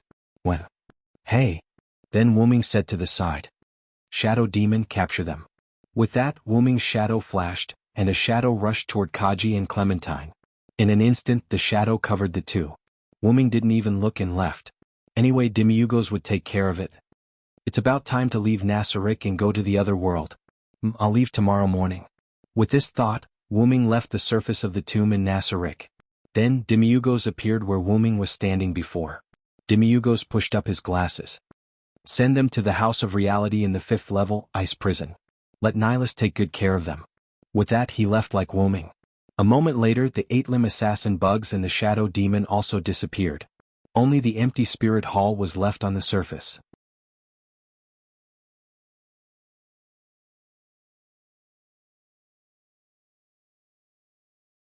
Chapter 56. Wu-ming gave his final instructions and left with Satya and Sebastian the next day. Under the effect of the staff of Anzirgong, Satya and Sebastian were sent into the space of the staff of Anzirgong by Wu-ming and fell into a deep slumber. After transforming into his dragon form, Wu-ming entered the space-time tunnel. Wu-ming kept flying in the space-time tunnel. Looking at the light spots in the tunnel, Wu-ming could not help but recall his previous transmigrations. When he transmigrated to the country of Shadow, Wu-ming was not familiar with the structure of the space-time tunnel and was sucked in. After that, Britain was summoned by Merlin. It could be said that Wu-ming had tricked himself. After that, he transmigrated again because of Morgan Le Fay's curse, causing Wu-ming to leave that era and enter the space-time tunnel. Entering ancient Babylon was caused by the crazy Wu-ming wantonly destroying the space-time tunnel, which was caused by external factors. The alternate world where Nasarick was located was brought in by Wu-ming's curiosity. Therefore, strictly speaking, Wu-ming could be considered to have transmigrated on his own initiative and was not as passive as before. Just as Wu-ming was thinking, a light spot flickered not far ahead. As if they had a telepathic connection, Wu-ming subconsciously nodded. The space-time door opened. Wu-ming tilted his head and thought for a while before plunging in. Then the space-time door closed. Wu-ming felt as if he had returned to his mother's embrace. His entire body was filled with warmth. Wu-ming had the thought of falling asleep again. However, this thought was not serious. After resisting his sleepiness, Wu-ming opened his eyes. At this moment, Wu-ming was in his human form in an indescribable substance. It was like water, gas and fog. In short, these substances gave Wu-ming a chaotic feeling. However, it made Wu-ming feel very comfortable. Is this the root? Wu-ming had guessed correctly. This was the root of the M-shaped moon world. The shining light spot from before was just a resonance between the M-shaped moon world and Wu-ming. Because of this resonance, Wu-ming opened the space-time door subconsciously. Then, how do I get out? After all, even if the root was Wu-ming's home, this home was too big. Moreover, Wu-ming had never been to this home before. He left this home after he was born. Do I have to stay here until I can enter and leave the root on my own? This feels good. The root is home as the root is the root's bloodline. Just as Wu-ming was thinking, he seemed to have received some news. It was as if someone was talking to him. Wu-ming opened his eyes wide in surprise. Are you for real? I don't mind. If I were to sleep here, I would have nothing to do. Wait. With that, Wu-ming transformed into his dragon form and fell asleep. The dream had begun. An ordinary village, a group of ordinary farmers, a group of ordinary playmates and an ordinary war. Wu-ming seemed to have turned into a baby and was born in this village called Dong Remy. As if he was watching a movie, Wu-ming realized that time was passing by quickly. In the blink of an eye, Wu-ming was already 16 years old. However, the memories of these 16 years were still intact in Wu-ming's mind. Just now. What was that? 16 years of memories? That's unbelievable. Wu-ming now felt like he was watching a movie. He could only watch what he was doing and couldn't interfere with it. However, this body was indeed his. No matter what this body said or did, it was Wu-ming himself. Is this the process of falsifying an identity? The restraining force acted too fast. I told you to wait. That's right, in the root, Wu-ming received the restraining force's greeting. Because Wu-ming signed a contract when he was born, but because he was immediately sent away from the type moon world, Wu-ming did not leave any traces in the type moon world. Although Wu-ming left his traces in the ancient Celtic, ancient British and ancient Babylonian worlds, it was not because of the two restraining forces in the type moon world, but because Wu-ming joined it himself. Therefore, the planet's consciousness, Gaia, and the human consciousness, Alea, created a new identity for Wu-ming to achieve his ultimate goal, heroic spirit. In this way, Wu-ming's main body was sleeping in the vortex of the root, absorbing the power of the root. Wuming's intention was to enter the heroic spirit palace prepared for Wuming by the restraining force to form a heroic spirit. However, Wuming had the right to leave the heroic spirit palace. After all, when they signed the contract, they signed an equal contract, so Wuming did not have to worry about being trapped in the heroic spirit palace. Besides, the heroic spirit palace could not trap the root dragon. Of course it was an adult. The scene changed. The country Wuming was in was troubled by war for a long time. A girl who had a good relationship with Wuming came to chat with Wuming. "Sodric, you really are here." Looking at his blonde childhood sweetheart, Wuming said. Wuming put his hands behind his head, lying on a piece of hay, and said uninterestedly, "What's wrong, Jahan? Why don't you pray for the Lord's arrival and listen to the voice of the Lord? Why are you looking for a lazy false believer like me?" That's right, in this village, Wuming was arranged to be a believer of the Lord because of the persecution of the war. "Well, don't say that, Sodric, I have something to tell you." Wuming sat up from the ground. "Say it, I'm your childhood sweetheart." Jahan blushed a little. She sat next to Wuming and hugged her knees with both hands. "Actually, I heard the voice of the Lord." Wuming didn't say anything. The Lord said, "Why do people fight?" Wuming still didn't say anything. "The Lord told me I can stop this dispute. I want to stop this war." Wuming still didn't say anything. "It's just, a little scared. Is my ability enough? Let's do it together." The girl named Jahan looked at Wuming in surprise. "I don't feel safe letting a village girl like you go to the battlefield. Since we used to take a bath together, I'll protect you." Wuming smiled at Jahan, showing his white teeth. "What are you talking about? We took a bath when we were very young, it doesn't count." Jahan blushed. "How can it not count? Jahan, are you going to abandon me? I'm prepared to marry you when I grow up." Wuming showed a smug smile. What? I'm not ready yet." No. The girl struggled to get up and ran into the distance. As Wuming laughed, the girl hid under a tree and put her hands over her heart. "After the war, I can consider it." You're tuning in to the Han Lee's Wuxia Chronicles YouTube channel. We're so grateful for your support, and don't forget to subscribe to join us on this incredible journey through captivating stories. Your generosity through donations truly makes a world of difference, as it's the primary source of revenue that allows me to expand and enhance this channel for you. Thank you from the bottom of my heart for being a part of this adventure.